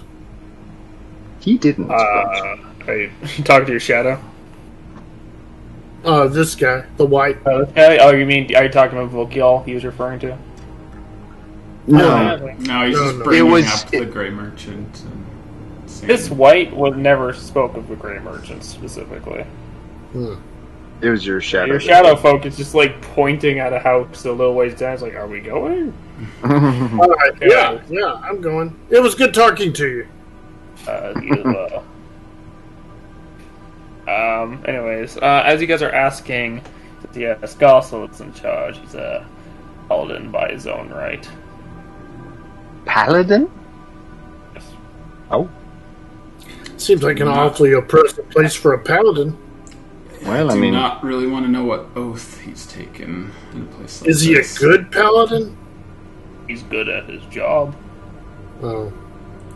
I would not throw around the concepts of good and evil here. I do not want to know what their perception of those are. Their metrics. Alright, well... Now what? Well, appreciate your time, Gossel. Drop some pocket lint off my hands. And... I mean, I'm not Well, Gossel. let's follow Slim. I'm sorry. Yes, you're not Gossel. I know that. And we Takes will... the lint and he just kind of puts it in one of his pockets and just like, yes. Oh, I That's hope good. with whatever business you're here for, it goes swimmingly. Appreciate thank that you. very much. Thank you. So do we. Good day. And good night. He just kind of watches you leave. He doesn't really turn around until you're gone. He hasn't got Just anything like- better to do. We just walk like halfway down the street, we look back, and he's still just this little figure, just like... like, ugh. Go around a corner, any corner, just that. So bright. So bright. You do Alright, move show us over where it is, where Slim. You move over to where the shadow's pointing, and you find a one of the only like accordingly shops in town, and it's the only one with like a sign. Oh. And it's called the Rusty Bin. Nice. Creative. What do you say we go in? Shadow walks over. He just moves through. He's got the mail slot. You go over to the door. You find it's unlocked. Shadows are just like, I don't have to open anything. Why should I? Yeah. Alright. So I guess it might not hurt. I don't really know what else to do. I'm gonna just be like kind of... Actually, yeah, as soon as we go in there and have a little more privacy from prying eyes, I'm gonna flip through the book more. See if I can figure out any more clues of where... Hargus and I will... types of places it might be hidden for safekeeping, or the last place it was seen, that sort of thing. But Hargus and I will run interference if there's a shopkeep there to chat with. Right. Let's go in, shall we? There is an individual completely cloaked in gray wrappings. Does look like the gray merchant you had met before, but something does seem different about them. As if, being here for 11 years in the Shadowfell just changes people just as much as it, like regular years in the material plane changes people. Is that the same guy, or are all of their merchants just faceless people? Merchant turns towards you, doesn't seem to really recognize you, just kind of bids you to come closer. Yeah. Hello. Pulls out a ledger of sorts. It's just like all this paper. It looks like recycled paper, like paper that's been used and then like painted on and then used again. Jasper will start flipping through it as he looks at the two of you. Jasper controls water and makes a little series of ice steps to go up, so he's got a little stepping stool to get up to the level out of his bag of holding. The shadow like waves at the merchant, and the merchant doesn't really recognize the shadow, and the shadow's like, "This is Slim Shady. Perhaps you noticed the flaming sword in my hand. He lives in it." Flaming sword on the table. No, I'm just waving it around. Okay, just waving at him. He's like trying to keep his eyes on it as you're waving it around. Like, that's right. He didn't speak at all, did he? No. It seems like it would be rude to just set it on the table. You know, hand that's it. What wares do you have? What do we got here? Pushes the ledger towards you. Yeah. What's in? Give me 1 second. I believe I have a list. I mean, the bag of tricks is like the most amazing thing that Jasper's got this entire campaign. So I never dreamed that it would have. I mean, an entire story arc from that giant elk sprang from that. That's right. Interesting philosophical questions about their souls and like whether they were the same souls every time but in different forms. Like, fascinating. Got a lot of mileage. Got a lot of mileage. Yeah, that bag is. You see through the list. You can't really read it. It's just kind of like splotchy ink and such, and it's kind of hard to make out. He sees you're having trouble, and he just gestures to the room around him. If you'd like, you can make a little investigation check. I would like. I'll look around at the curios. Just. Ooh.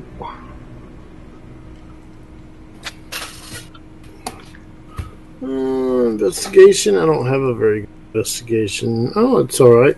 7. 18. Hargus, a lot of cool stuff in here. Hard to tell, though. Yeah. I like stuff. What did you say, Jasper? 18. I did spend a sorcery point. You look at a few things. There are some items in here that actually look of value and of reasonable rarity, actually, in your eyes. For one, there's a set of armor that looks like an enchanted to be able to resist what looks like a shield against a sword. but essentially armor of slashing resistance. Okay. There's another one. There's what looks to be a small hat head stone with little gems in its eyes. One ear is chipped off, though. You recognize it as a stone of good luck. Ooh. Luck stone, also known as. And you see an interesting shield in the corner that looks like it's decorated to... It resembles a spider web if held up. The last one, besides like a crawling claw that's just sitting in a cage. There's a claw in a cage? And Seriously though, how cool would that be to have like a severed hand in a cage though? Like, that would actually be kind of interesting. You know, instead of a spider, like it just acted exactly like a spider, but it was just like... I think it would be interesting if I suspended it from a really pole interesting, I think, in real life. on my other giant hand. Yeah. There's one, and then the last one seems to be a long sword, and there's a symbol of an eye that's been cut out, and then another eye that's also been cut out. Like two eyes that have been cut out by separate swords depicted on the blade. All right.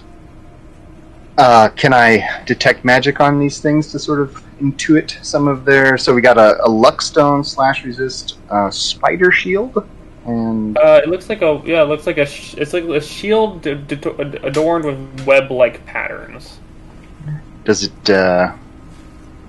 And then the crawling Gives claw... you like an abjuration kind of school on it. Okay. Crawling claw is just an undead creature, so... Okay. Just an... Sword looks like it's viewing with a little bit of, I guess, evocation for just like that extra bit of sharpness, like whatever makes a +1 blade. Okay. Then we got the slashing resist armor. Okay. Just an armor, yes. And the last one was, and that's all of them actually. Okay. All right. Some good stuff here. Very interesting. First thing, of course, Jasper loves a good hat, so he will pick up the hat. And what hat did I mention? It was like a little head with a hat and gems on it. You said it was a luck stone? Oh, the luck stone is depicted as a cat's head. Oh, cat! A cat head. A cat with a hat. What sort of hat? There's no hat, but yes. There's no hat? Oh. I'm going to send you the picture of the luck stone so you know what I mean. Oh, I thought you said that. I thought I could have sworn you said it's a head of a cat, not a head with a cat. Can we put a hat on the cat? Just I feel like that's appropriate. If you want to make a tiny hat and give it, he probably has a tiny hat somewhere. Stone of good luck, is it?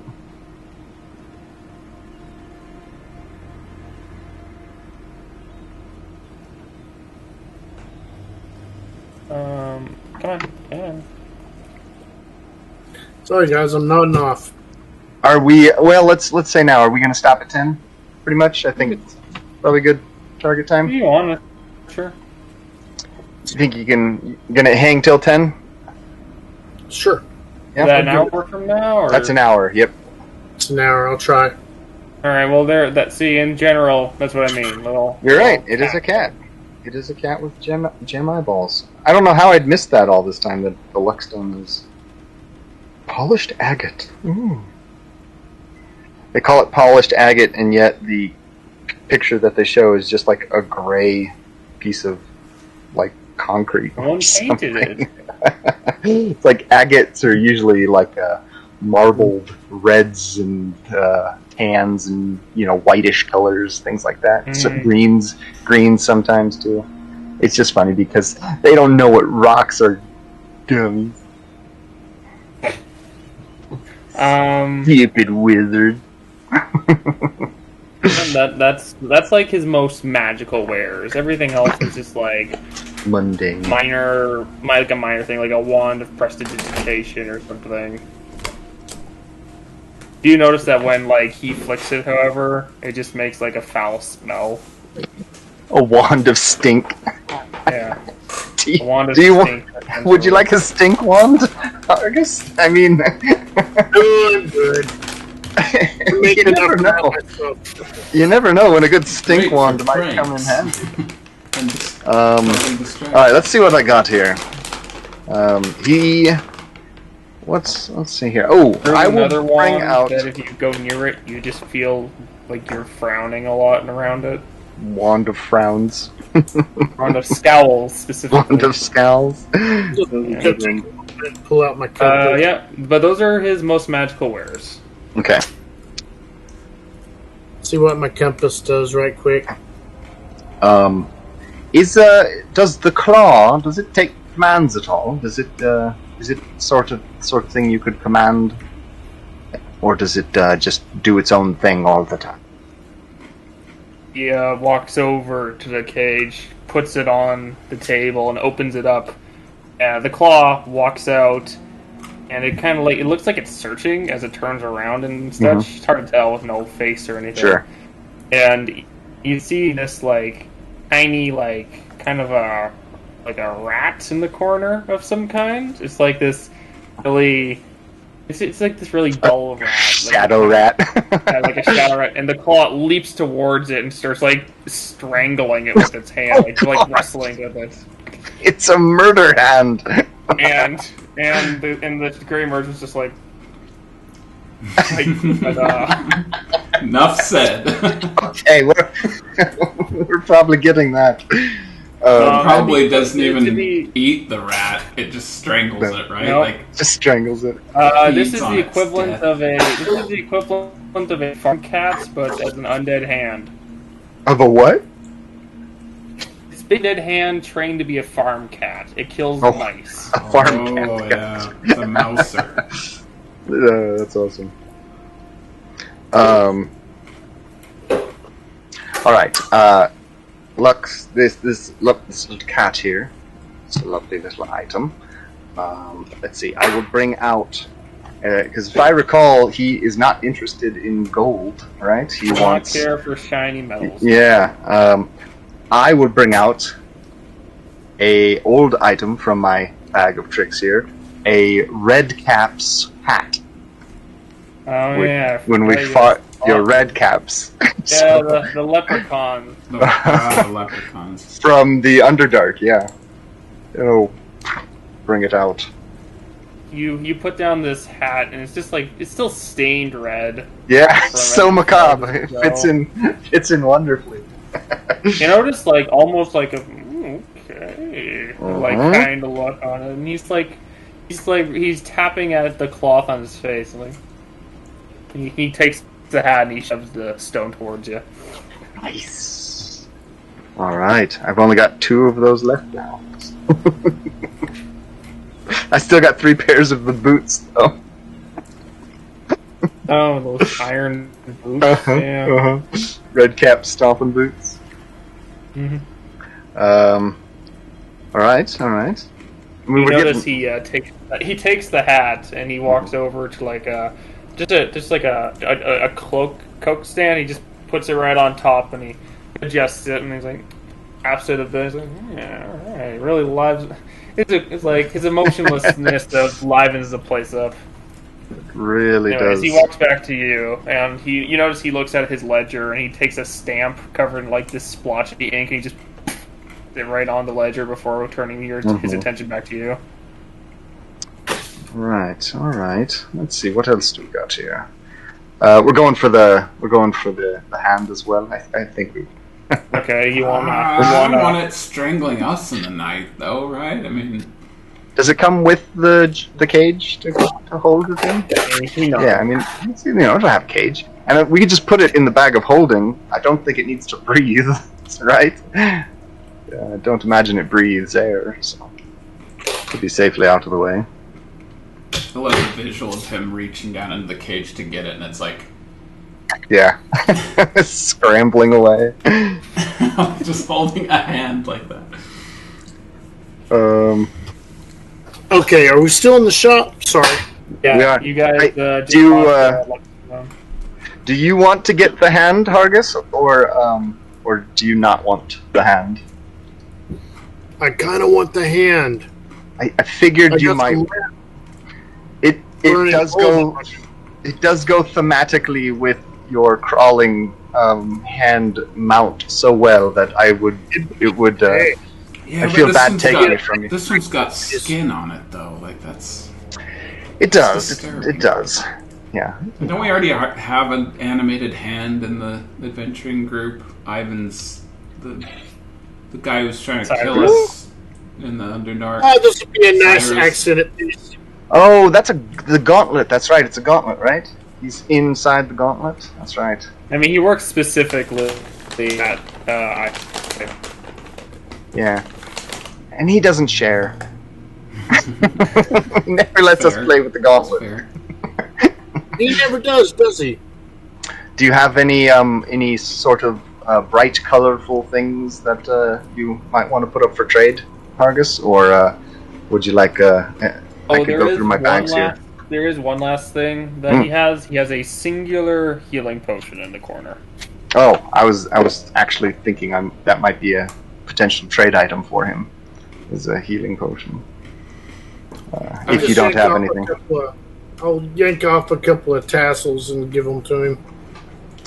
Oh, you got all your accoutrement. Right. I'll lean over on the counter and I'll say, I've got something I bet you don't see very often here, and I'll pull out a flask of holy water and just set it on the counter and see how he reacts. Yeah, how do He looks they? at the holy water, kind of Bit leery. debating with himself. Mm-hmm.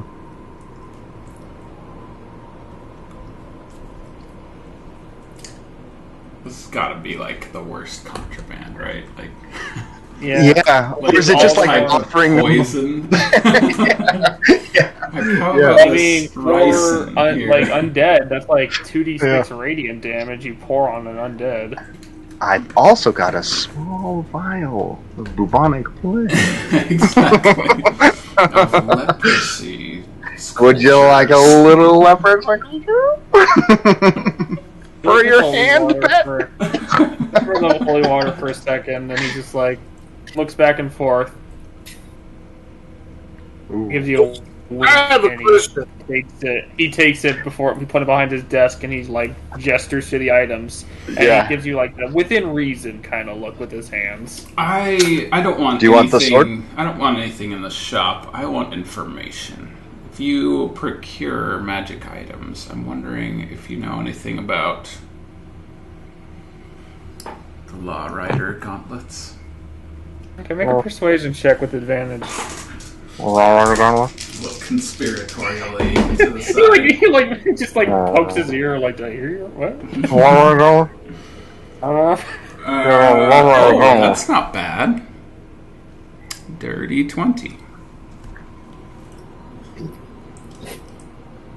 He looks like how do I explain this? It looks like it's like he bought really a grenade from you just now, and now you're basically asking for radioactive waste.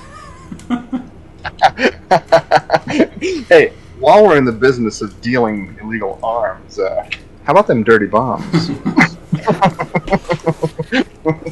He looks back. He thinks for a second and says, Do you have any body bags and bleach? Just... I need 5 adult male hogs. He pulls out some actual parchment, the whole sheepskin parchment and such. He puts them on the table. He puts a piece of a sharp charcoal, and he starts drawing on it. And you notice he makes a bit of a symbol. But when he points at it, make an intelligence check, Deckard. Okay. Not sure if history would play into it, but that's my only intelligence proficiency. No. So we'll just go with 17.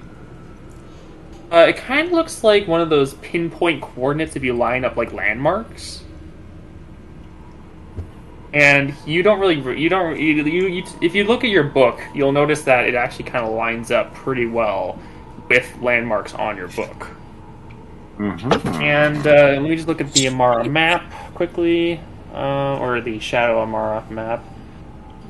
You notice it lines up relatively well.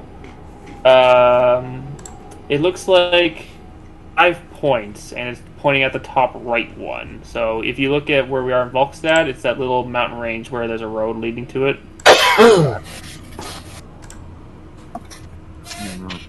Actually, now that I think about it, no, I'm wrong. It would be in the equivalent of Ice Blossom. Oh. Okay, so it's on the other side of the mountains then. For the record, your book does not give you direct location. It could just give you, like, clues. Like, right. This is where you're going to find the next step. Right, so I thought it was pointing deeper into the city, and in reality it was pointing over the mountains, that sort of thing. Yeah. Okay, so that's good to know.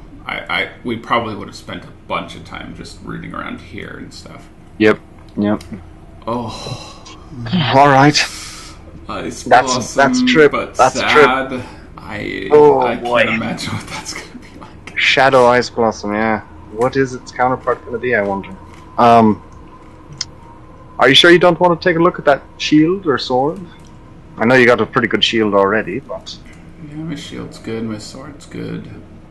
Are there any Yeah, just sword- little trinkets? Like, I do want something for, like, a souvenir, because Jasper and Wand of- Yeah, he's like, Bags. he gives you the, fair enough. He pulls out a monkey's paw and he puts it on the table. Those always end up well. Does it have 3 fingers still out? Yeah, it has 3 fingers currently pointed up or whatever. Yeah, the thumbs down. Sure, I'll take the monkey paw. Nothing bad about You it. have a monkey paw. Alright, good. I'll check it with Eldritch Sight. Is it magical?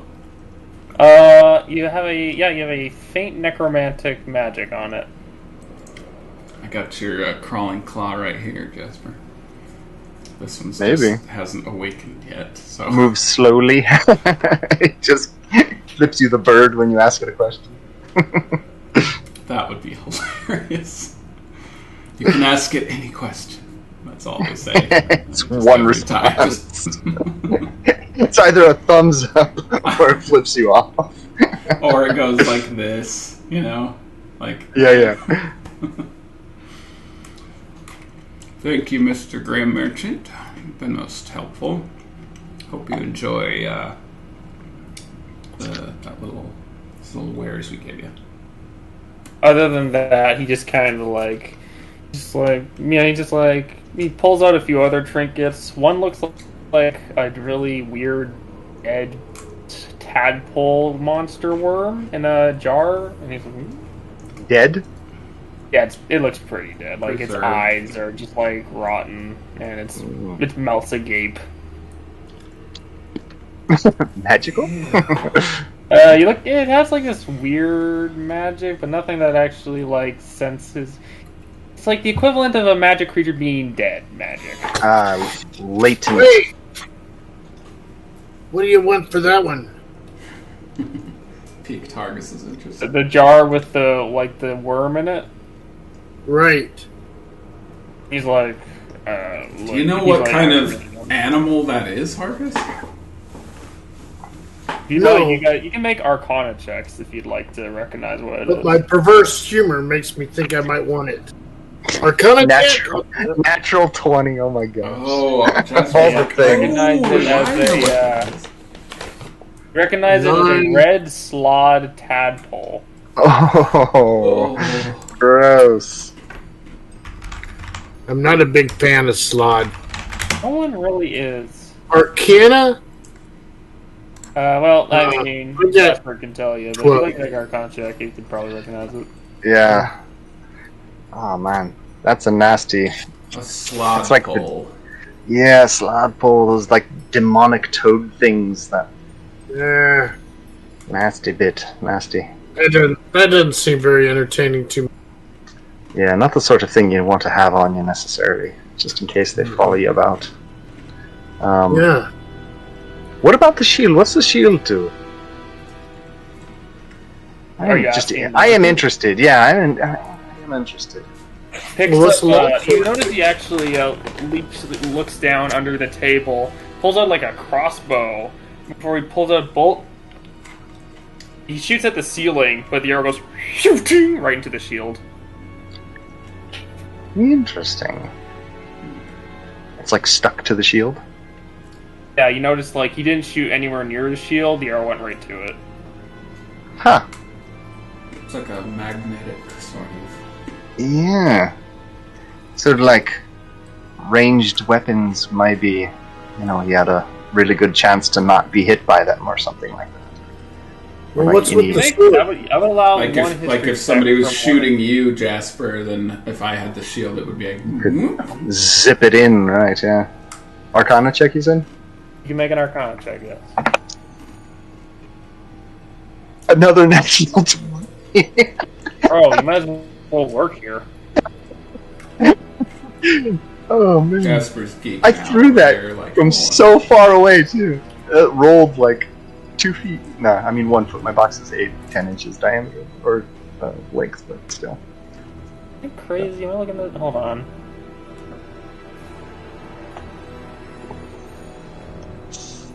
Just look at something.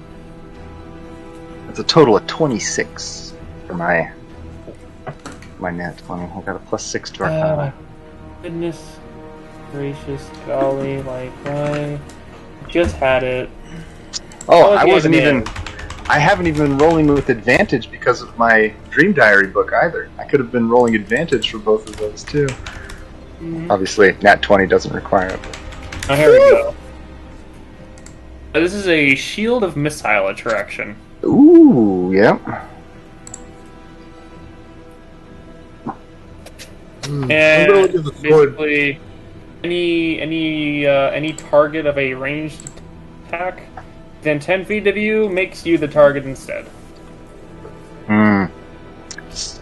So you'd still be targeted, but it would zip things in. I mean, we probably wouldn't be standing that close to you, realistically, for the most part. You know what I mean? I tend to stay quite a bit of ways, and we do tend to spread out, so I don't know that it would be necessarily the best thing to give up your very amazing eyeball shield that you like so much. That is a really cool one, though. Yeah, obviously I can't use it, but... Well, I'm done here. All right. Okay, what does the sword do? Did y'all decide? We don't know yet. Sword with an eyeball symbol. One more roll. Your last roll before you just kind of get stumped. 13 plus 6, so 19. 19? The sword, it seems to be depicting symbols of vengeance. Ooh. So this is a, let me see here. Yep, it is quite simply a sword of vengeance, which you've heard of, which sounds cool initially. However, you do understand that people have used this, have become obsessed with vengeance. Oh. Essentially, if someone were to hit them in a battle, and even if they didn't know them, they will do everything in their power to try to kill that creature. Mm-hmm. Like, divert no attention to anything else. What amazing benefits does it confer, though? It's a +1 sword. Oh, gosh. Steer clear of the sword. That's a trap. Yeah, to put it quite simply, if you're attuned to it, you have to seek you out. disadvantage with attack rolls with any other weapon, and every time someone smacks you, you have to make a DC 15 Wisdom saving throw, or keep attacking that person until they drop to 0 hit points. Okay, yeah, that is That's the cursed weaponry we expect I've had from the this weapon Shadow. before. It's not fun when you have a low wisdom character. Yeah. Then yeah. because like a child punched me, and then I just started attacking. Oh no! It was horrible. Oh no! You little brat! Safe to say, I got rid of the sword afterward. The kid was okay in the end. He was just a Oh, little spooked. All right. Bro dealt me 1 point of damage, and I was like, well, crap. Well, now you must die. All right. Well, once again, wonderful to meet you, Mr. Shadow Vendor, Grey Merchant, and I wish you the best. And you know what? I've got some leftover fruit from this morning blessing from the Tree Father, so here's a lovely bright red apple for you, just as a sign of goodwill, and hopefully we'll see you again. Takes the apple, and he's like, thank you. He puts it down, and he puts it down in like a little bin, which looks kind of like a compost bin, because there's like worms and bugs in it. He just smiles and nods. You're holding out on me, man. You got a whole thing of bugs back there? Come on. All right. Oh, they're all the bugs. They don't look right. What do you got in? Oh man! But Dacron, look! It's shadow bugs. All these things are cursed, Jasper. Remember how cursed your bag was? Yeah, but it so worked out in the end. It was worth it.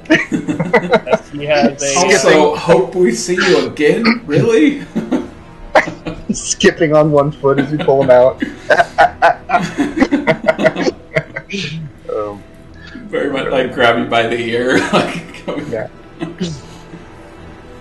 All right. Let's move along and maybe get to the wrapping up point, and Hargus can go off to his magnificent mansion for the evening. Yeah. So we have to get our way basically to Icedale, right? We have to make our way. Maybe we try the lava tubes, try and navigate the lava tubes, right? Yeah, I feel like the mountains would probably not be wise to fly over. I mean, it's just High we'd add some. altitudes. No, same issue as before. So Yeah. just probably worse here. So yeah, let's see if So, they've yeah, got some sort of I wonder what shadow they have barge. instead of there. Yeah, or like a ice river or something. So yeah, we make our way down towards where we think the lava tubes would have been, which are now tar tunnels, right? So we can smell the tar getting thicker. They're tunnels of river. It's a river of tar. Right. Ooh. Oh boy. This will be our third time going on this river, I think. I think this and counts what's as our Yorick's first. garden gonna be? What would the gem forest be? I feel like if you were like a sage, this could be very informative to just see kind of what the counterpart of each place in Amara is and why, you know. But Definitely be interested gives me the to talk willies. to them. Yeah. I mean, we could all contribute quite a bit to the knowledge of those sages, I would imagine. Is there a barge or any bargeman or something? Is there a ferryman there with asking for copper coins to take over our eyes or anything?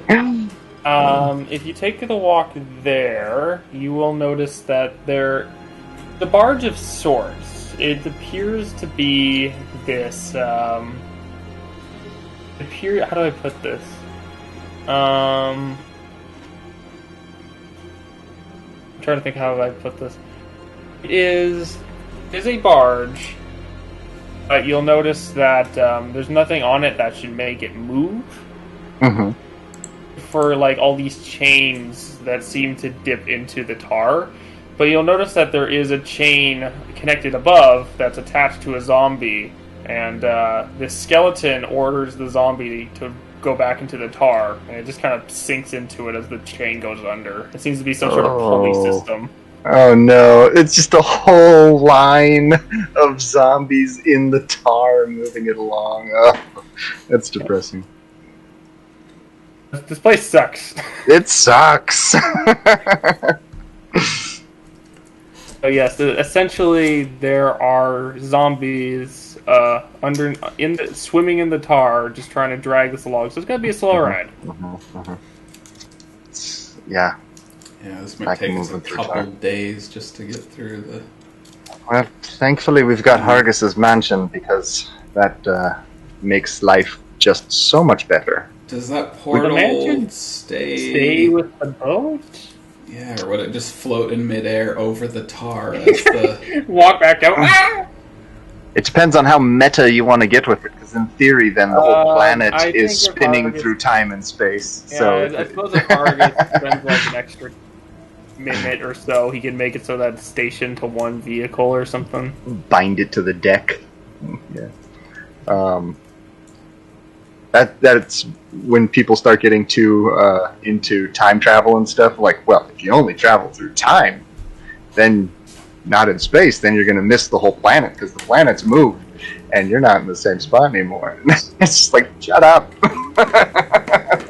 How about we play the shut up game? Look, I've already gone through all this effort to do time travel. I'm sure I can calculate where the planet is. All right. We walk up to the ferryman and see what it takes to get. The more I think about this, the tar would just crush the zombies. They wouldn't actually be able to drag it. How about this? Maybe it's thin, sort of oily. It could be like oily water, yeah. I was thinking the other alternative is that along the lines are these like very narrow hedges where zombies could be like pulling the chains on the sides. I like that. Oh it's no! Cool, oh no! Kind of messed up visual, but no. They're a bunch of zombies hanging from chains from the ceiling, all in a big row down the whole thing, and they're just pulling it along, just hanging there, just. I mean, just all these arms, they're just anxiously waiting their next turn to touch something, and they just. Yep. Oh, it's the worst thing ever. Pulling it along, just. I suppose, yeah, it could just be like a bar on top of the barge that they're just waiting to grab, and they grab it and pull it to the next one. The next one. Yeah, let's go with that. Oh, it's horrible. Just every 5 minutes, it's like, this place sucks. Oh, I hate it's bad here, man. It's just the worst. There's no way Ivan's still sane when we find him. He's gonna be Gray, and he's gonna be like, yeah, but he's got a mansion too. He's got a mansion too. So that's true. That's true. So at least he'd be able to sort of. And I think with the duration of the mansion, you could spend like all day in there if you wanted to. It's like a 24-hour time on it. So is it really? Yeah, I'm pretty sure it lasts 24 hours. Even if it lasts 8 hours, he can just sleep all the time. Well, guys, I'm going to go to bed. Sorry, all right, we're on the barge. We're making our way to Ice Blossom. Yeah, we're on the barge. We're making our way to Ice Blossom, and that's where we think we got to go. All right. I'll see y'all next week. Hayden, thanks. Good night, y'all. Have a good week. See ya. All right, buddy. Talk to you later. Bye. Well, as we gradually pull our way along, I think that's a good place to stop anyway. So, just sitting there, miserably watching in horror as these zombies pull us along the river of tar. Yeah, it's good stuff. Good stuff. I think we're staying on deck, obviously, until it becomes time to sleep. I feel like there's not a lot of options on this barge. Yeah, just kind of just sitting there looking around. Yeah, kind of lean against the railing, and then you're like, you're leaning on the railing, a zombie like as you're like, I am not joining you. I'm sorry. Nope. Yeah. That's why prestidigitation is the most important spell in the entire game. So you can just remove gross stuff from you. Alright, and next time we'll see where this horrible river of tar leads.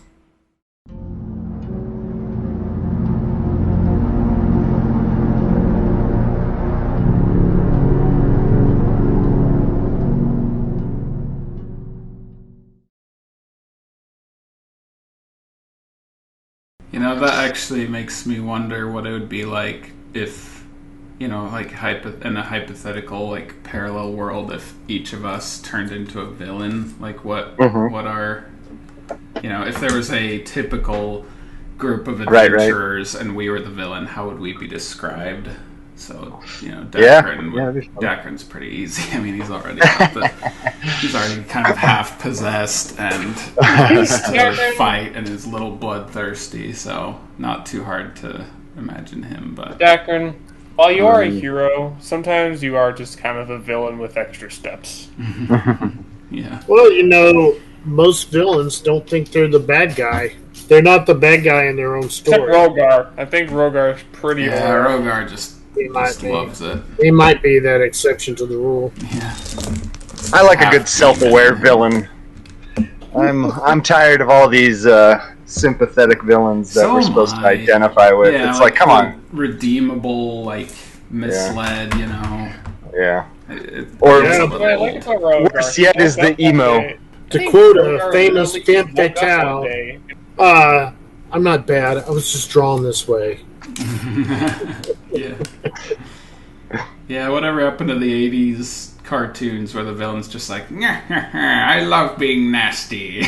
Well, but seriously though, aren't they so much better? Like, name the top villains in your mind? It's like Darth Vader, the Emperor, Joker.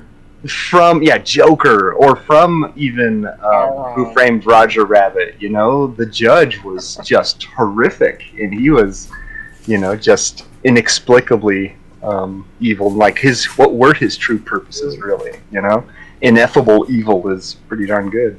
Yeah, I think he Sauron embraced evil. Well, now, Sauron probably did not think of himself as evil. Sauron? Yeah. I don't know. I don't know. They made him weird after a while, didn't they? Don't talk to me about the Rings of Power show. Yeah, that none of that. Doesn't exist. We've already gone over it. Yeah, burn that mess to the ground. I'm talking about the books only. Yeah, I mean, didn't he call himself the Dark Lord, or his followers called him the Dark Lord, or whatever? Maybe.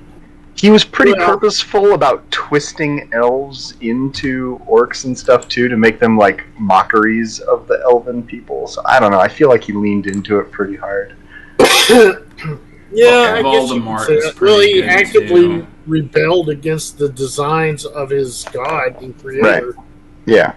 So he had a purpose and he rejected it. So I did like the Last Wish Puss in Boots movie with they took Jack Horner, just like a simple children's tale, and they just turned him into this terrible person. Oh, I still need to see the whole that. It looks so good. Well, there's this whole scene where they have like this Jiminy Cricket kind of fella. He's not Jiminy Cricket because, you know, it's DreamWorks, but he's like, Jack, tell me about your childhood. Like, what caused you to strive to evil? And he's like, oh, you know, loving parents, inheritance to call for my own, all that useless crap. You just slowly find out that this guy doesn't have a reason. This guy has no reason to be evil. He's just evil. Yeah. Which show is that? Because I heard that. I remember hearing the quote. It was Puss in Boots. The Last Witch. I really liked the other Puss in Boots movie. Like, it's a pretty good gem in the DreamWorks. Like, DreamWorks is hitting the animated classics really much better than Disney these days, I feel like. DreamWorks did Rise of the Guardians, right? Yeah, they did. Right? I thought that was a good one. That one was pretty good. It just, the audience was a little unclear, you know, like I liked it and stuff, but I feel like it kind of looked like it was for kids, but then Santa had like naughty and nice tattooed on his arms, you know, and so I'm sure parents are like, what is this, you know? And so I heard it lost a ton of money for that, but I really? It. Yeah. That one didn't do well. Oh, too bad. I thought it was good. I enjoyed it. For what it was, I enjoyed it. Yeah, exactly. Pitch Black was good. It was good. It's just the audience, I guess, made it unclear who would enjoy it, you know? Because adults are like, parents, cartoon, and then like kids are like, that's scary. Yeah. Easter Bunny's scary. That's funny. Anyway, so you guys want to get started? Yes. I do. One second. Because I have your threats at hand, and I can tell you that you have not. You're not. The threat at hand is not your main issue here. Oh, Nutter. Also, there was something I felt like I needed to check with you guys. Like, is there the equivalent of the blood wars between devils and demons in Amara? Just like, do we still have like a 9 hells? So Aaron has mentioned before he's never been able to really understand the difference between devils and demons. And so I think up to this point we're kind of simplifying them into basically the same thing. And they're just all in hell. So just fiends? Yeah. Had to get salty snack ready. Because there was one thing my friend had mentioned to me was that I was explaining the LawRiter Gauntlets to him. He's like, you realize there's a contract that keeps Celestials from invading the Blood Wars, which would cause war on literally every plane of existence. And the LawRiter Gauntlets could cause that. Could undo that. So you just created the end of the world. Awesome. It's the end of the world as we know it. In my opinion, the only thing worse than a fiend is a Celestial. I've always thought it would be cool to have a world where, like, maybe the main continent was just sort of, where all the races lived, and then there was, like, a hellish continent on one side, and then, like, a celestial continent on the other. And the middle continent was kind of created to just kind of balance out those two sides or something. And then, maybe the conflict could be that, like, they're starting to, like, encroach a little bit more or something, breaking ancient laws or something, because, if the demons win, everything gets destroyed. If the Celestials win, everything is just put into, like, absolute order with, like, no, free will or something. Like, no, like, it can be kind of interesting. Got the idea from Terraria. Celestials, bunch of all-powerful concierges. Terraria? Terraria. It's a video game where it kind of has, like, it's called the Hallow, and it's like a kind of a celestial fae sort of area, and it's just as dangerous as, like, the hellish areas, like the unicorns and the fairies and stuff are just overly, vicious, but basically anything that can attack you in Terraria, you have to run from for a while and then fight back. Anything that won't attack you, you just kill. Yeah. A real might makes right kind of a situation. Anyways, let us get started.